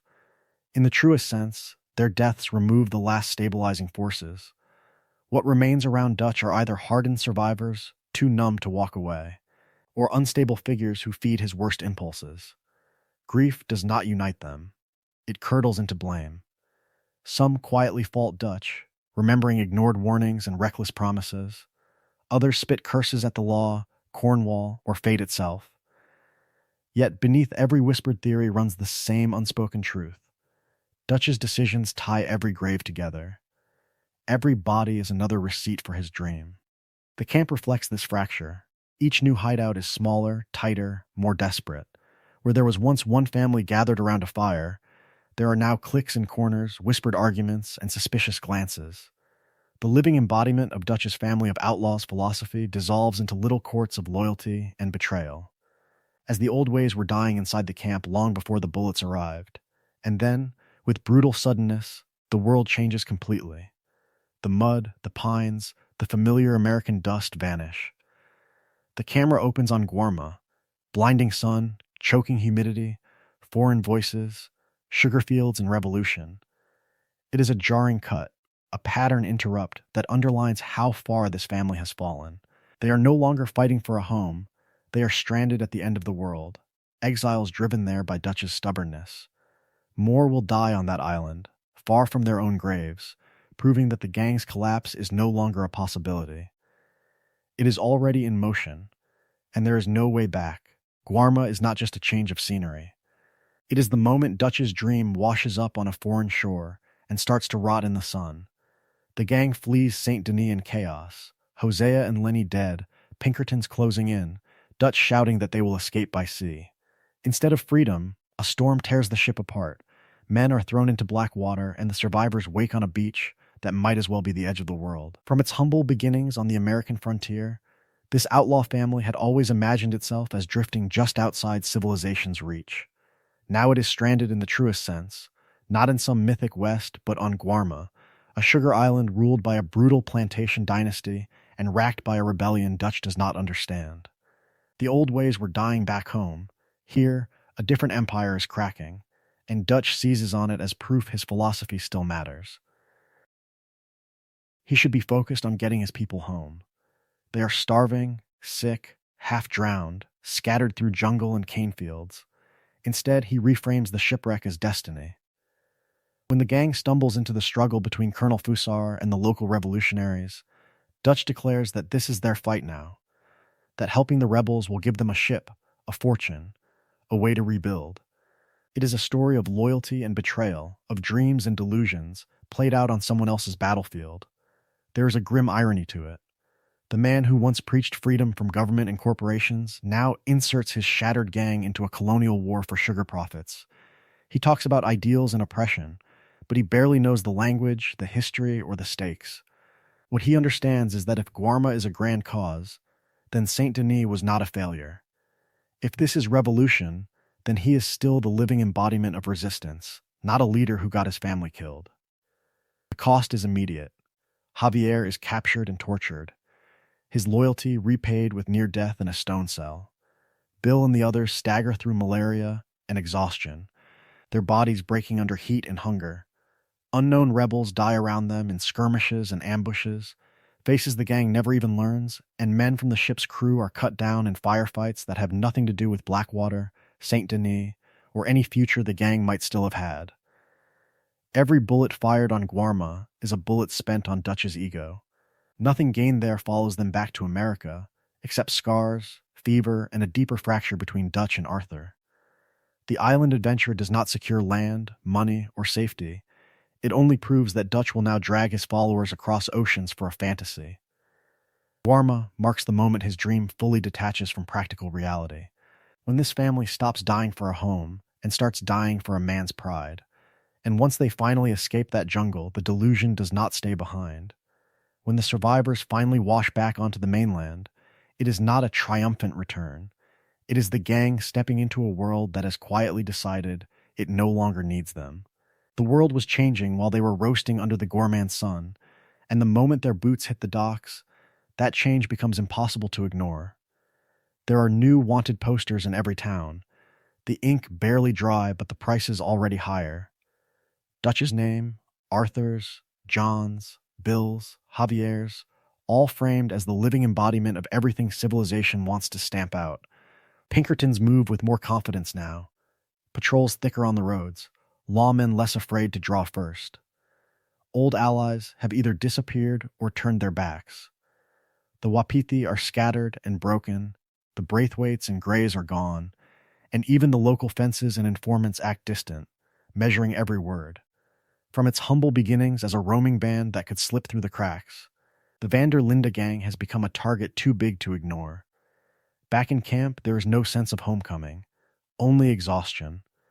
Beaver Hollow is damp, claustrophobic, and infected with more than just disease. The air is heavy with mistrust, with the quiet realization that Dutch's promise of a fresh start, of land, Tahiti, or some other mirage on the horizon has failed over and over. Every one last score has only dug the grave deeper. The old ways were dying, and Dutch's philosophy, once idealistic and intoxicating, now sounds rehearsed, a speech given to an audience that no longer believes in the script. Some begin to drift in spirit long before they leave in body. Mary Beth watches the camp with writer's eyes, already narrating a different life in her head, a story of trains and cities and quiet anonymity. Tilly weighs her loyalty against the future of the child she hopes to have, knowing that Dutch's war against civilization will not spare mothers. Karen drinks harder. Swanson clings to the Bible with shaking hands. They are not plotting a coup, they are planning an exit. Meanwhile, others cling to Dutch not out of conviction but habit and fear. Bill needs a leader to tell him who to shoot.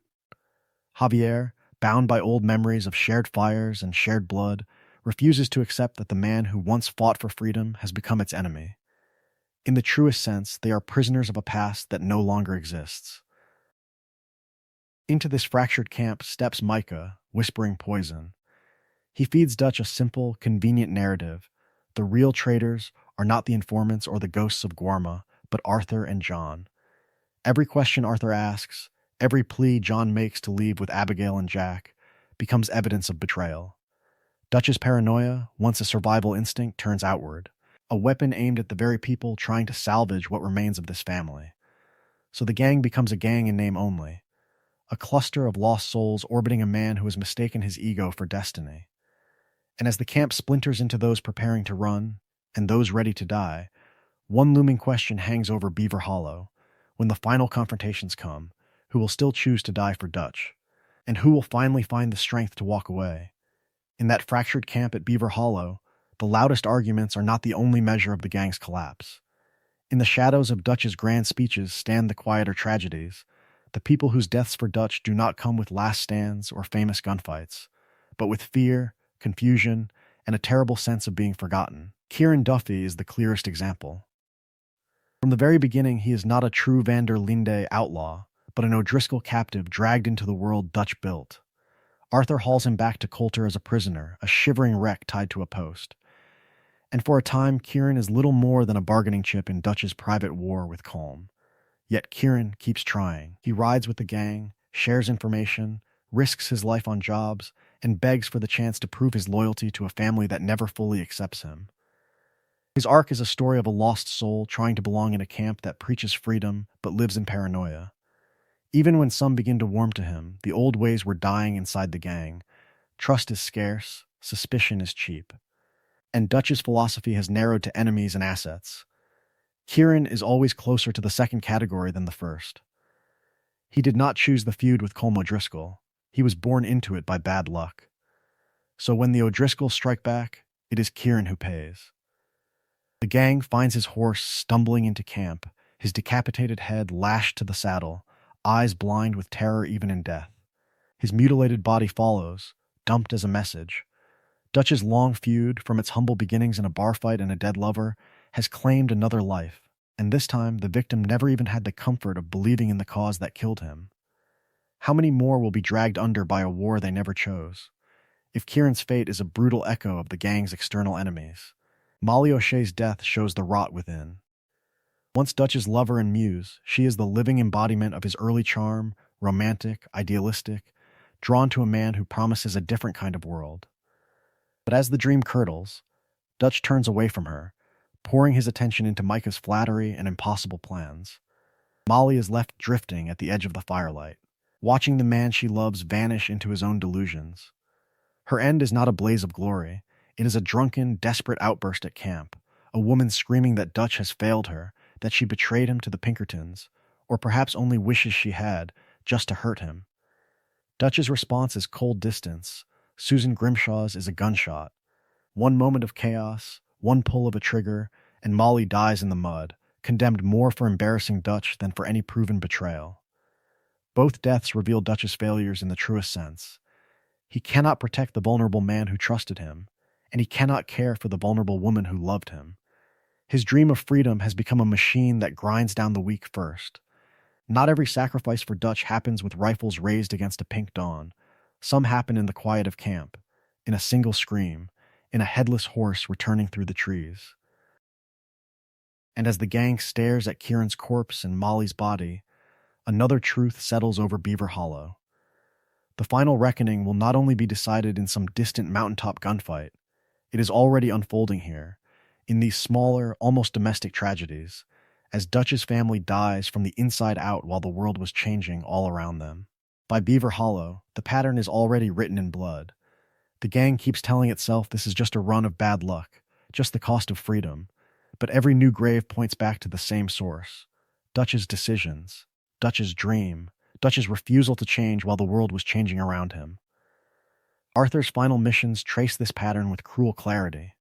When he follows Dutch, when he submits to that old philosophy of grand scores and righteous robbery, disaster shadows every step. The assault on Angelo Bronte's mansion, the St. Denis bank job, the doomed chase after Cornwall's money and Angelo's betrayal, all of it flows from Dutch's insistence that one more big job will save the family. Instead, Hosea dies on the street, Lenny falls on a rooftop, Abigail is taken, and the gang is shattered. Dutch calls it sacrifice. Arthur watches it become a story of waste. After Guarma, that contrast only sharpens. Dutch drags the remnants of the gang into an escalating private war with Cornwall and the Pinkertons, forcing Arthur to raid Cornwall's refinery and ambush his train. Even as the man is already dying and civilization is closing in on every outlaw, each time Arthur rides out under Dutch's banner, someone returns broken, or not at all. Sean's easy confidence ends with his skull opened in Rhodes. Kieran's attempt at loyalty ends with his head in Dutch's camp. When Arthur helps Dutch chase the dream, the living embodiment of that dream is a trail of corpses. In the truest sense, Arthur's soul begins to turn in the opposite direction. Missions where he acts from conscience rather than command start to look very different. Helping rains fall in quieter, more measured ways, stealing documents instead of massacring soldiers, warning the Wapiti about Dutch's reckless schemes. These choices do not fix the world, but they keep it from burning quite so fast. When Arthur pushes back against Dutch's plan to turn the reservation into a battlefield, lives are spared that would have been thrown away for a gesture. The clearest break comes with John. From its humble beginnings, this gang claimed to be a family. In the end, Arthur proves it by betraying its leader. Dutch wants John left behind, written off as dead weight and betrayal.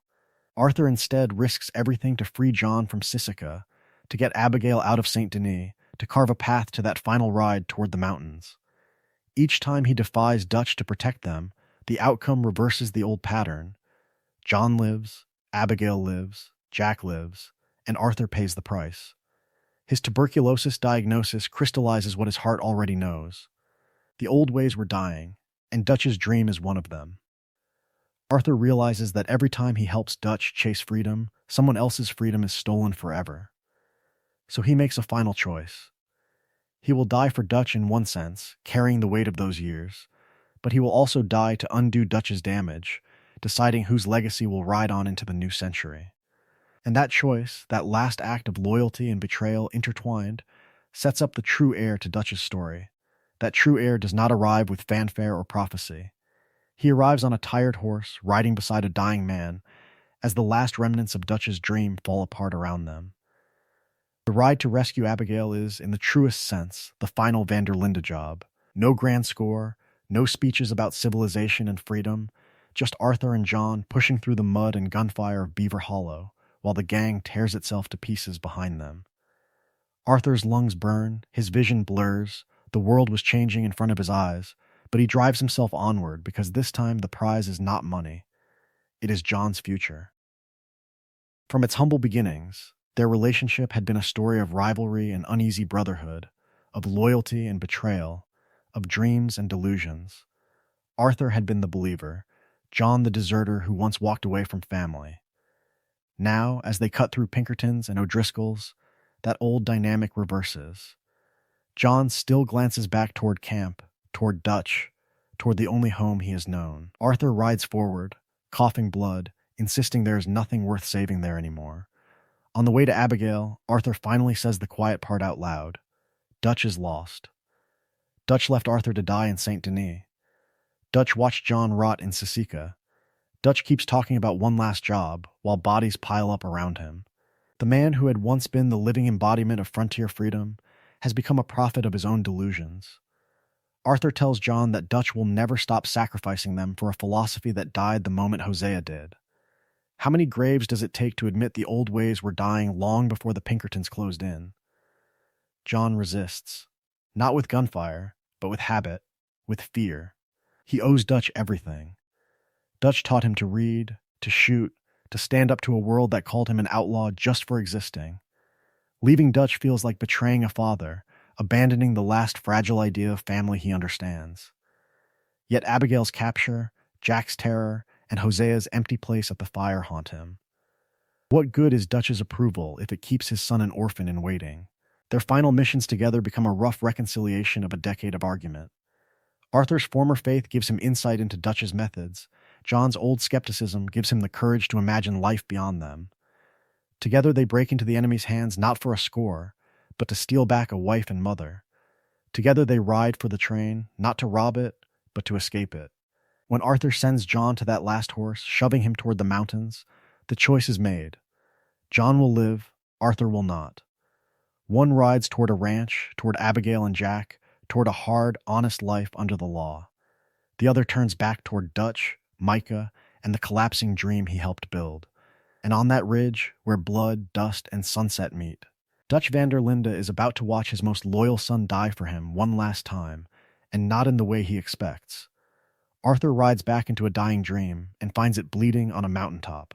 The world was changing, the old ways were dying, and Dutch's grand philosophy has been reduced to three men circling each other with guns drawn: the prophet, the traitor, and the lost soul who finally learned to see. On that ridge, the confrontation is not just about Micah's treachery. It is a story of 20 years of loyalty and betrayal, of dreams and delusions, crashing into a single moment.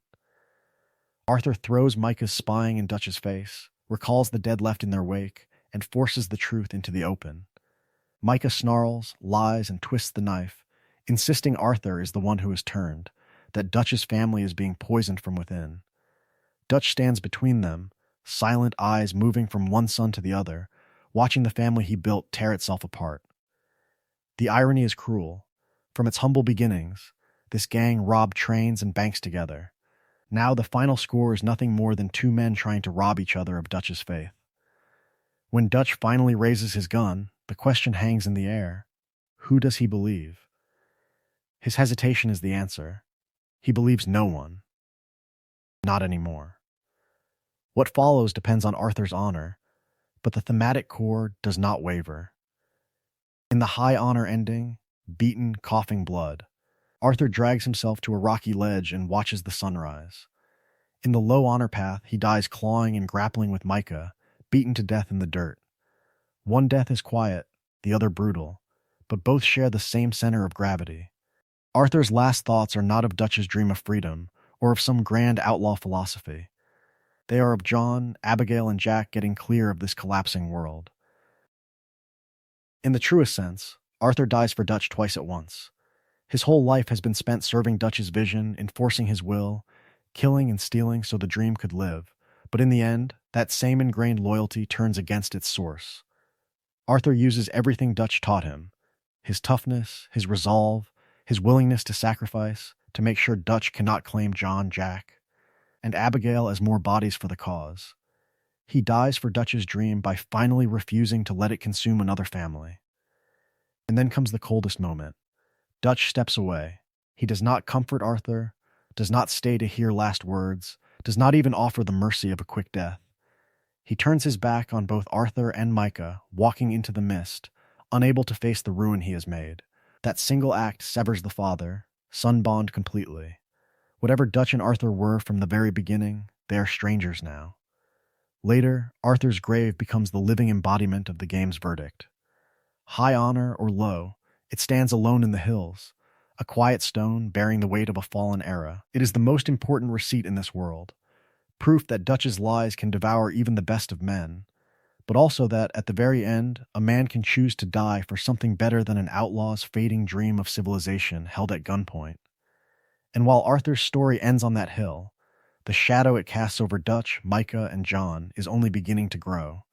Arthur's body cools on that lonely ridge, and almost at once, the world he died to hold together comes apart. The camp does not dissolve with dignity or reflection. It explodes. One last, chaotic spasm of a dying dream. In the days after the final confrontations at Beaver Hollow and on the mountain, the Linde gang becomes a story of panic and self-preservation. Pinkerton agents and local lawmen sweep through the forests and hollows, following trails of blood, ashes, and rumor. Gunfire cracks through the trees as splintered factions of the gang clash with bosses and with each other, hurling accusations of betrayal, shouting Dutch's name as if invoking a ghost that might somehow save them. Tents are abandoned half-packed, wagons are left mired in mud, and the last of the food and ammunition is burned through in desperate, directionless shootouts. With Arthur dead, Hosea gone, and Dutch vanished into the wilderness, the camp loses more than its leaders. It loses its center. For years, those two old men had been the living embodiment of the gang's philosophy. However compromised it had become, Dutch the voice of freedom, Hosea the voice of caution. Now there is only a vacuum. Into that vacuum step survivors like Bill Williamson, Javier Escuela, and Micah Bell, men who mistake stubbornness for loyalty and violence for purpose. They cling to whatever remains of Dutch's words, repeating his speeches about civilization and progress as if repetition could turn delusions back into ideals. Some see the writing on the wall. Karen Jones, Tilly Jackson, Pearson, and others begin to slip away, not with grand speeches, but with quiet decisions at dawn, taking a horse, a few dollars, and the chance to build some other kind of life. They have been outlaws since their humble beginnings, but the old ways were dying, and they understand that staying means becoming targets or martyrs for a man who is no longer there. Their departures are not heroic. They are necessary. Others cannot or will not imagine existence beyond the gun. Years under Dutch's influence have carved deep grooves in their souls. Men like Bill and Javier follow Micah into new hideouts and new schemes, convinced that one more score, one more bold stand against the encroaching world, will redeem everything. In the truest sense, they are not chasing money. They are chasing the past. The authorities seize their moment. The Pinkertons and federal agencies use the gang's collapse as a case study, a justification, a warning.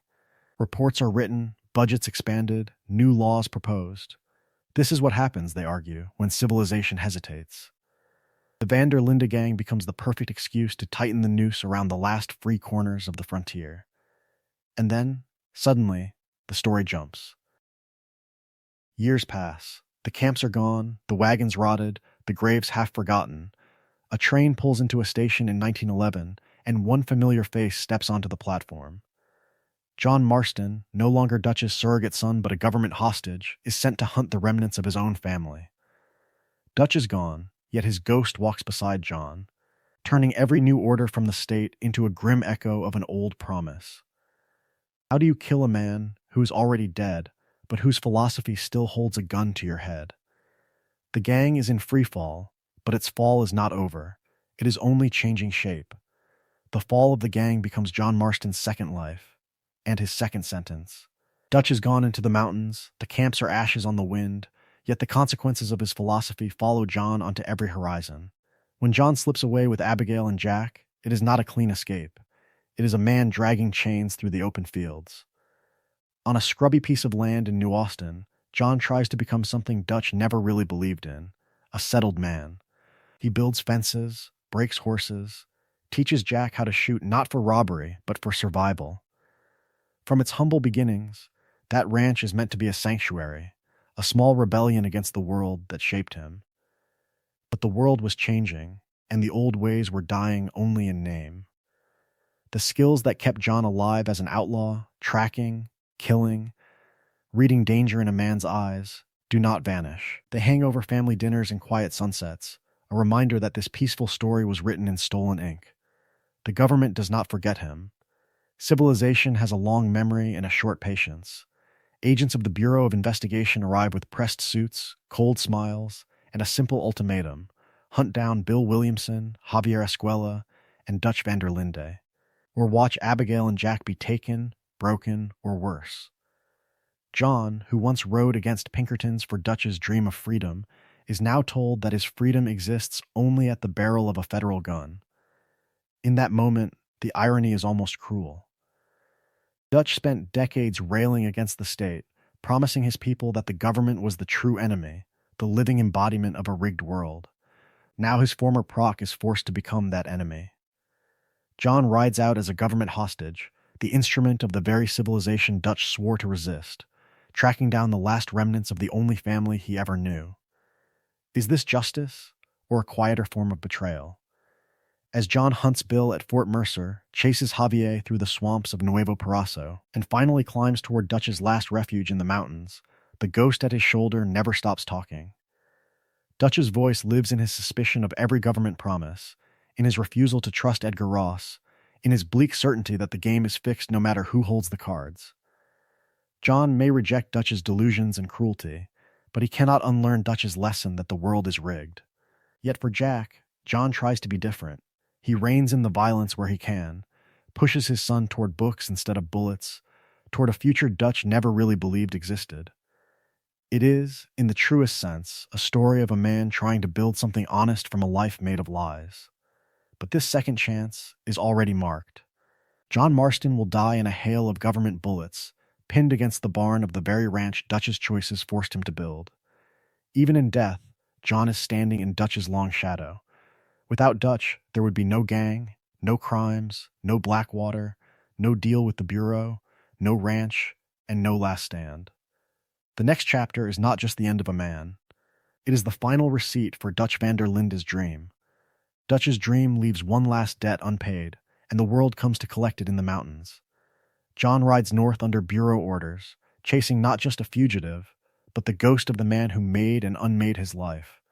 The story of the van der Linde gang is about to close a circle that began in snow at Coulter and ends in snow on a different peak.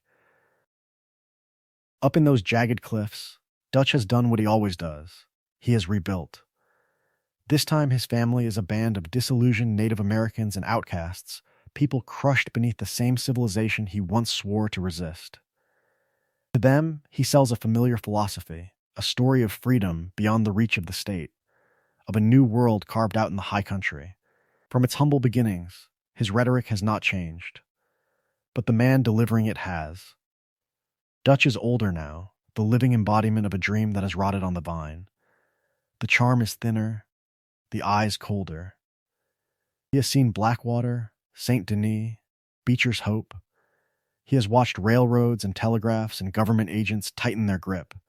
The world was changing, and he finally understands that the old ways were dying, that men like him are being written out of history. Yet even with that knowledge, he refuses the simplest act of surrender. If civilization is going to win, it will not be with Dutch van der Linde in chains.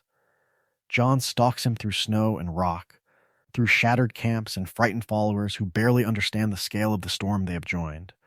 When the two men finally stand face to face on the cliff, it is not a reunion, it is a reckoning. Dutch looks at John and sees the past, the boy he raised, the outlaw son who chose a ranch, a wife, a child over the endless road. John looks at Dutch and sees the cost of that road, measured in graves. Their final conversation strips away every illusion. Dutch admits what he has always feared: they are relics, remnants of a dying age, outlaws whose time has passed. The government will not stop, he tells John, because it does not need to. It will grind forward, killing men like them until there are none left, then rewriting the story to make itself the hero. Is there any freedom in a world where the state owns the ending? So Dutch takes the ending back. Rather than let Ross's men parade him as a trophy, he steps backward off the cliff and vanishes into the chasm.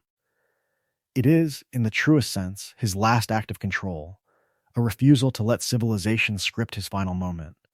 Yet, it is also another betrayal. His followers lose their leader without answers, without closure, abandoned mid-dream just as the gang once was.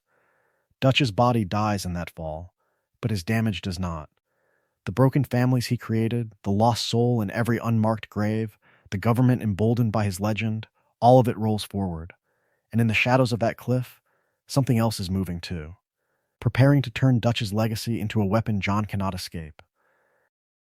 Dutch's body is gone, but the echo of his dream walks on two legs and carries a ranch brand instead of a gang's brand. John Marston tries to turn that echo into something gentler. Beecher's Hope is, in the truest sense, an attempt to rewrite a story of robbery and blood as a story of fences, cattle, and family dinners. On the surface, it works. The ranch stands in the sun, Abigail nags him about chores, Jack reads books about a world beyond Gunsmoke. From its humble beginnings as a patch of dirt and a broken man, Beecher's Hope grows into a fragile oasis, a place where an outlaw pretends civilization has finally forgiven him. Government agents Edgar Ross and Archer Fordham promise that forgiveness, promising freedom in exchange for one last service, hunt down the remnants of Dutch's world. Javier, Bill, Dutch himself. When that work is done, they say, John will be finished. His past will stay buried. But the world was changing, and the old ways were dying on someone else's terms. The more John builds, the more the silence around him feels wrong. Ross lingers. Reports are filed. Soldiers move through the region. This is not mercy, it is bookkeeping. The state does not forget the living embodiment of Dutch's rebellion. It only waits for the right moment to close the ledger. That moment comes in dust and thunder. The day the army rides on Beecher's Hope, the illusion breaks. Riders crest the hills. Rifles glint in the light. And the ranch that once felt like a sanctuary suddenly looks very small. John understands instantly. The promises were a noose, not a pardon. In a grim echo of the barn escapes of his youth, he rushes Abigail and Jack inside, shoving them toward the back doors, urging them to run for the horses and keep running. He does not beg. He does not bargain. He chooses. John steps out of the barn alone, framed by the doorway, facing a firing line of soldiers and agents who have already decided what justice means. It is an execution dressed as procedure. His last act is not a robbery or a betrayal, but a sacrifice. By standing there, by letting the guns turn him into another body in the dust. He tries to break the cycle that Dutch began at the very beginning, a cycle where children are raised under gunfire and taught that freedom only comes from the barrel of a rifle. If someone must die for Dutch's dream one last time, John decides it will be him, not his son. Yet his death is still Dutch's bill coming due. Without Dutch's philosophy, without those years as a loyal proc and public outlaw, John would never have become the man the government needed to erase. His killing is the state's delayed response to Dutch's rebellion, the final proof that even a reformed gunman cannot outrun the story civilization has written for him. John's grave beside Beecher's Hope is the last great receipt in this saga. A husband, a father, a former thief, buried under a simple wooden cross, watched over by the ranch he died to protect. It stands as quiet evidence that Dutch's idea of freedom created men the new America felt compelled to kill, even after they tried to change, even after they tried to build instead of burn. And as the years pass and the grass grows over that mound of earth, Dutch's shadow still stretches forward, reaching for the next generation, waiting to see whether Jack Marston will accept the peace his father bought or reopen the account his father died to close. Jack Marston grows up in that shadow, in the long echo of gunfire he barely remembers. His childhood is a story of motion and fear, of whispered names and half-truths, of a boy carried from camp to camp while the adults around him pretend this is normal family life.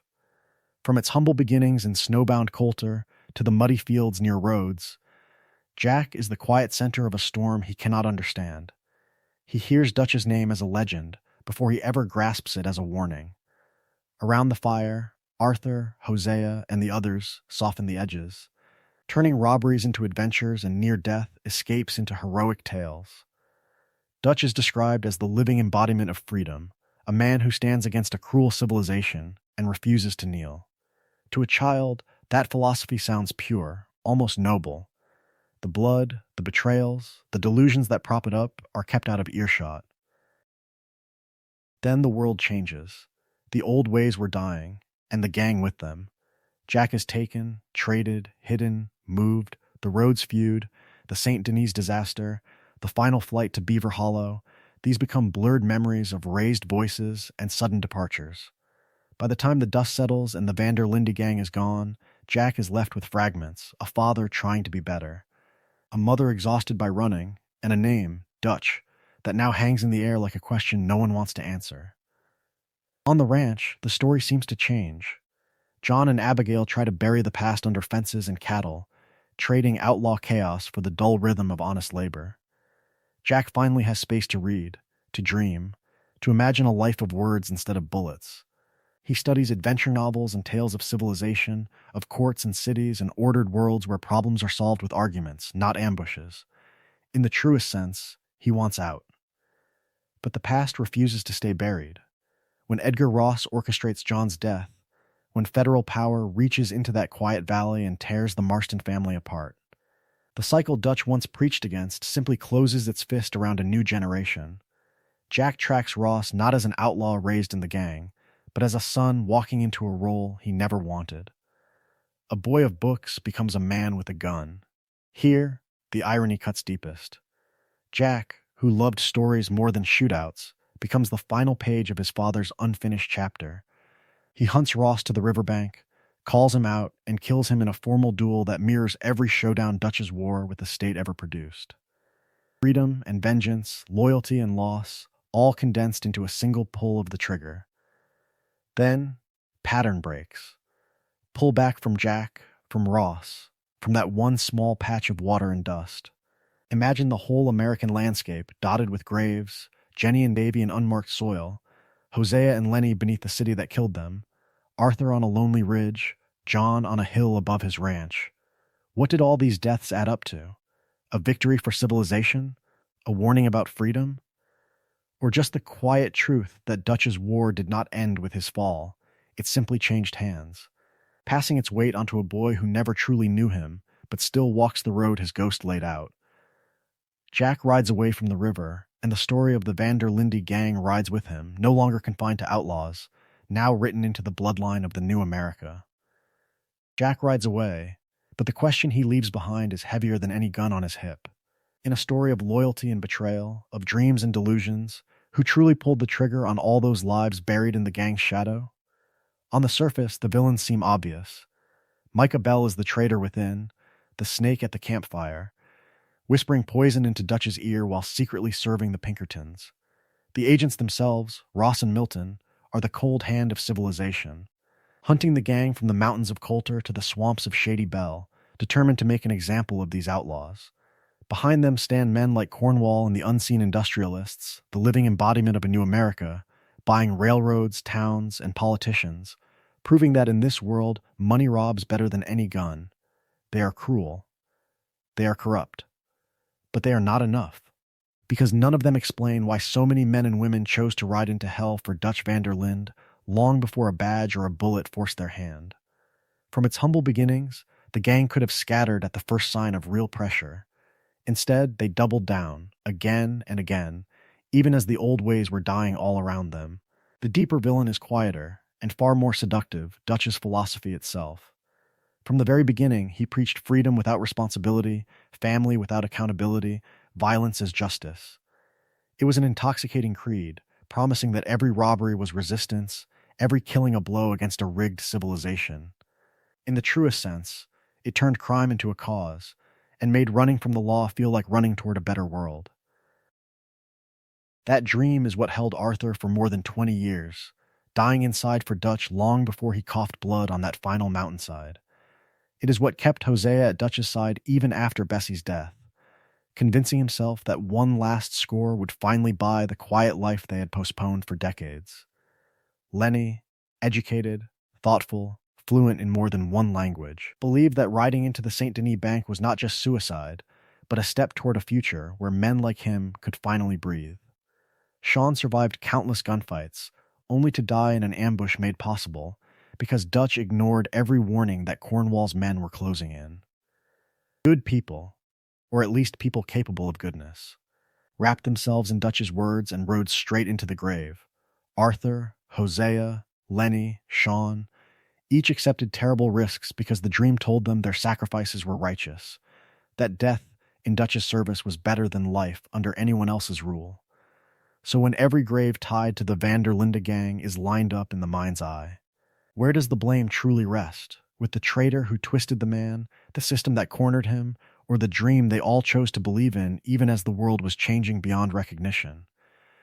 The answer lies in the way the gang story mirrors a much larger one. From its humble beginnings as a ragged band of dreamers hiding from the law, the Van der Linde gang becomes a story of loyalty and betrayal, of dreams and delusions, of freedom promised and freedom denied.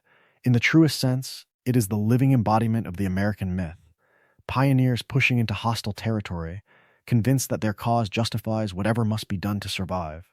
Dutch speaks the language of that myth fluently.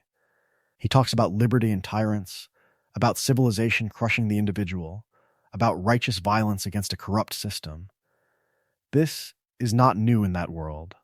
It echoes the rhetoric of revolutionaries and expansionists who claimed that the land was theirs by right, that bloodshed was unfortunate but necessary, that the ends could sanctify the means. When Dutch tells his followers that robbery is rebellion, that killing Pinkertons is self-defense, he blurs the line between outlaw and patriot until his gang cannot see where one ends and the other begins. For Arthur, Hosea, Lenny, and the rest, Dutch's philosophy offers a way to turn crime into a cause. Robbing a bank in St. Denis becomes striking a blow against civilization. Slaughtering O'Driscolls becomes frontier justice. Each heist, each gunfight, each body left in the mud is framed as part of a grand campaign against an oppressive world. Who would not die for that, especially a lost soul with nowhere else to belong? But the state has its own story to tell. The government's response to Dutch's gang is not just a manhunt, it is a familiar pattern.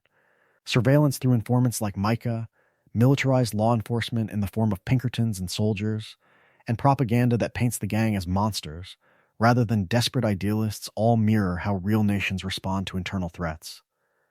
The more Dutch rages against the system, the more that system justifies harsher methods. until the chase itself becomes a performance about order-crushing chaos. Here, the graves scattered across the map begin to read like historical footnotes. Jenny, Davy, and Mac after Blackwater, Sean in Rhodes, Hosea and Lenny in St. Denis, Arthur on that mountain, John at Beecher's Hope. Each stone is a quiet reminder that grand ideals, whether Dutch's dream of freedom or America's march of progress, usually demand blood from those least equipped to question the cost. The leaders write the speeches, the followers fill the ground. Then the frame slips. This is no longer just a tale about fictional outlaws in a fading West. What draws such fascination to this gang, to their campfires and codes, to their doomed belief that one more score will fix everything? That same pull toward romance, toward a story that explains the world in simple terms of us and them, is the very thing that keeps Dutch's people riding behind him long after the old ways were dying.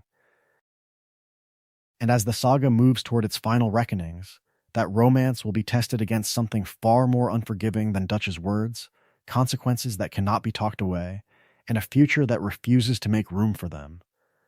Consequences have names.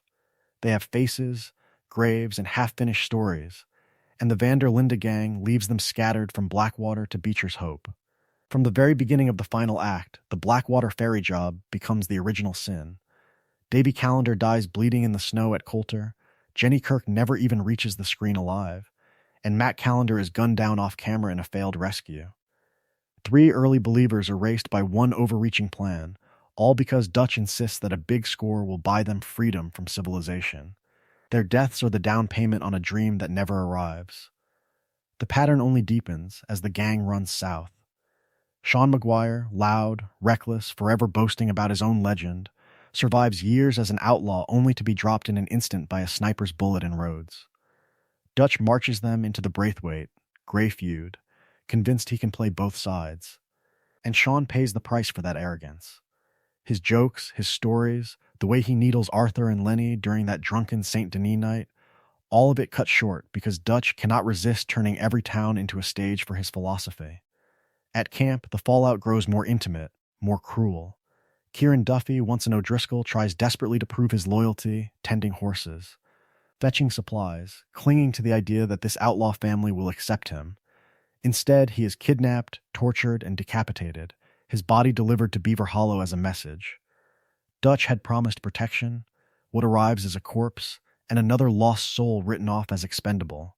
Molly O'Shea, drunk, jealous, perhaps lying, perhaps not, stumbles into Dutch's paranoia and Susan Grimshaw's gun. Dutch does nothing to save her. Silence becomes its own kind of betrayal. In St. Denis, the dream collapses in the truest sense. Hosea Matthews, the living embodiment of the gang's better angels, walks into the bank job knowing Dutch is slipping, yet still trusting the man he once rode with from its humble beginnings. He dies on the gallows of a Pinkerton setup, and Dutch's response is not grief but fury, a rage that drags Lenny Summers onto the rooftops. Lenny, the educated young man who reads late at night and talks about a world beyond outlaw life, is cut down in the smoke and chaos of Dutch's grand gesture. And then comes Arthur on the mountain, lungs ruined, faith shattered, still choosing to buy time for John Marston to escape. Arthur's journal entries, his sketches, his quiet reflections on what Dutch used to be, turn his final stand into more than a shootout.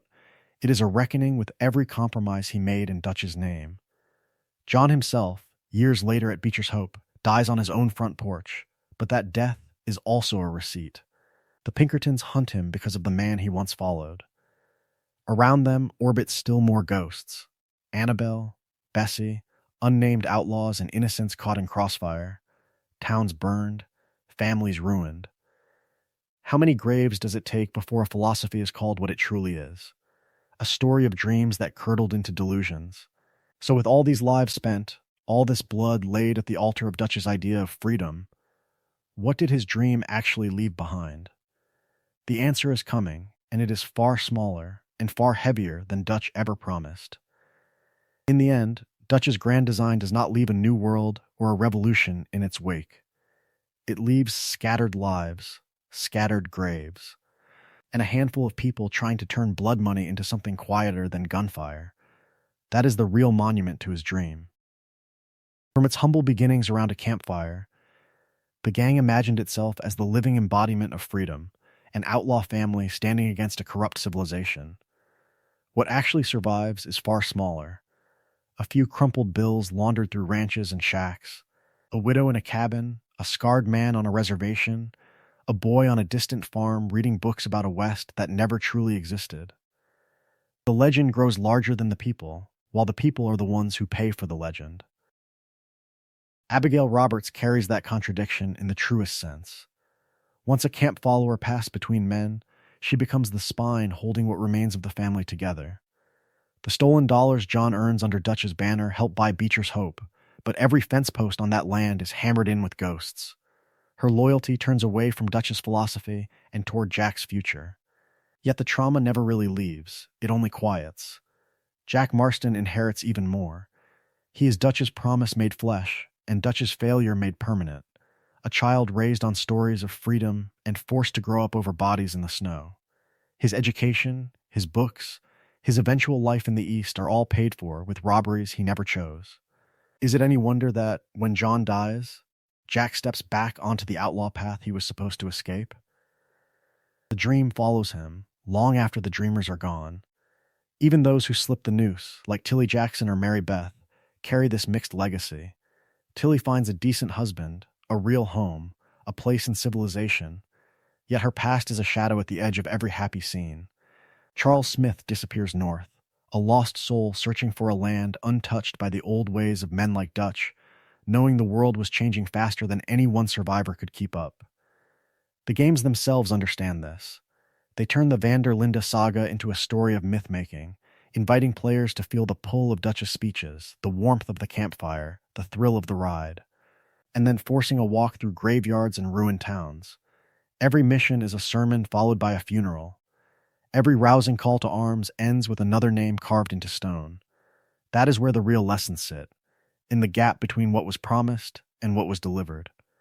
Charismatic leaders who claim simple answers to complex injustices. Ideals that begin as resistance and end as rationalizations. Loyalty that slowly becomes self-destruction, one small compromise at a time. Does it happen only with outlaws and six-shooters, or in quieter corners of the modern world as well? Understanding why so many died for Dutch is not just an exercise in lore, it is a mirror.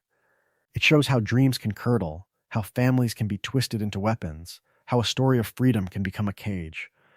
And as the last survivors ride off into uncertain futures, one question hangs in the air, waiting for the next part of this tale. When the dream is gone, what kind of person is left standing in its shadow? The question that lingers in that shadow is not abstract. It has names, faces, and graves scattered across a world where the old ways were dying and men clung to dreams that could not survive the march of civilization. So the story turns outward for a moment and asks, among all those who fell for Dutch's dream of freedom, whose loss cut the deepest? For many, it will always be Arthur, the man who kept dying inside for Dutch long before his body finally gave out on that mountain. Raised from the very beginning by Dutch and Hosea, he was the living embodiment of the gang's promise and its betrayal. A son who realizes too late that the father he trusted has become a stranger.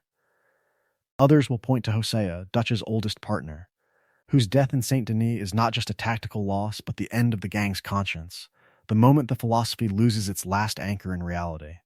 Some will remember Lenny, the idealistic young scholar turned outlaw, who could read Latin and debate politics but never got the chance to grow old. He dies in a chaotic rooftop escape Dutch insisted was their only way out. A bright future erased in a heartbeat. Others still feel Sean's absence most. The loud, reckless survivor of 100 scrapes, casually dropped by a sniper in Rhodes after Dutch ignored the warning signs. A story of loyalty and betrayal, of dreams and delusions narrows down to a single shot from the trees. Yet there are quieter names that haunt the margins.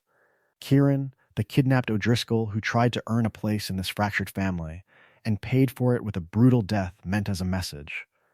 Jenny, lost in the snow after Blackwater, barely remembered except as one more casualty of a plan that went wrong before the game even began. Which of these lost soul figures deserves an entire saga of their own? A dedicated descent into who they were before Dutch's orbit pulled them in? Imagine an episode that follows Hosea's greatest cons from its humble beginnings, or one that steps into Lenny's inner life, from his father's murder to his restless search for purpose. Picture a full chronicle of Sean's years before the gang, drifting between prisons, wars, and doomed rebellions. A pinned comment and a poll will stand as the campfire tonight. Whose story should be told next? And who was the most loyal to Dutch in the truest sense? Arthur, Hosea, Lenny, or another name buried in the background? For those who have ridden this far into the tale, the path ahead is only getting darker and richer.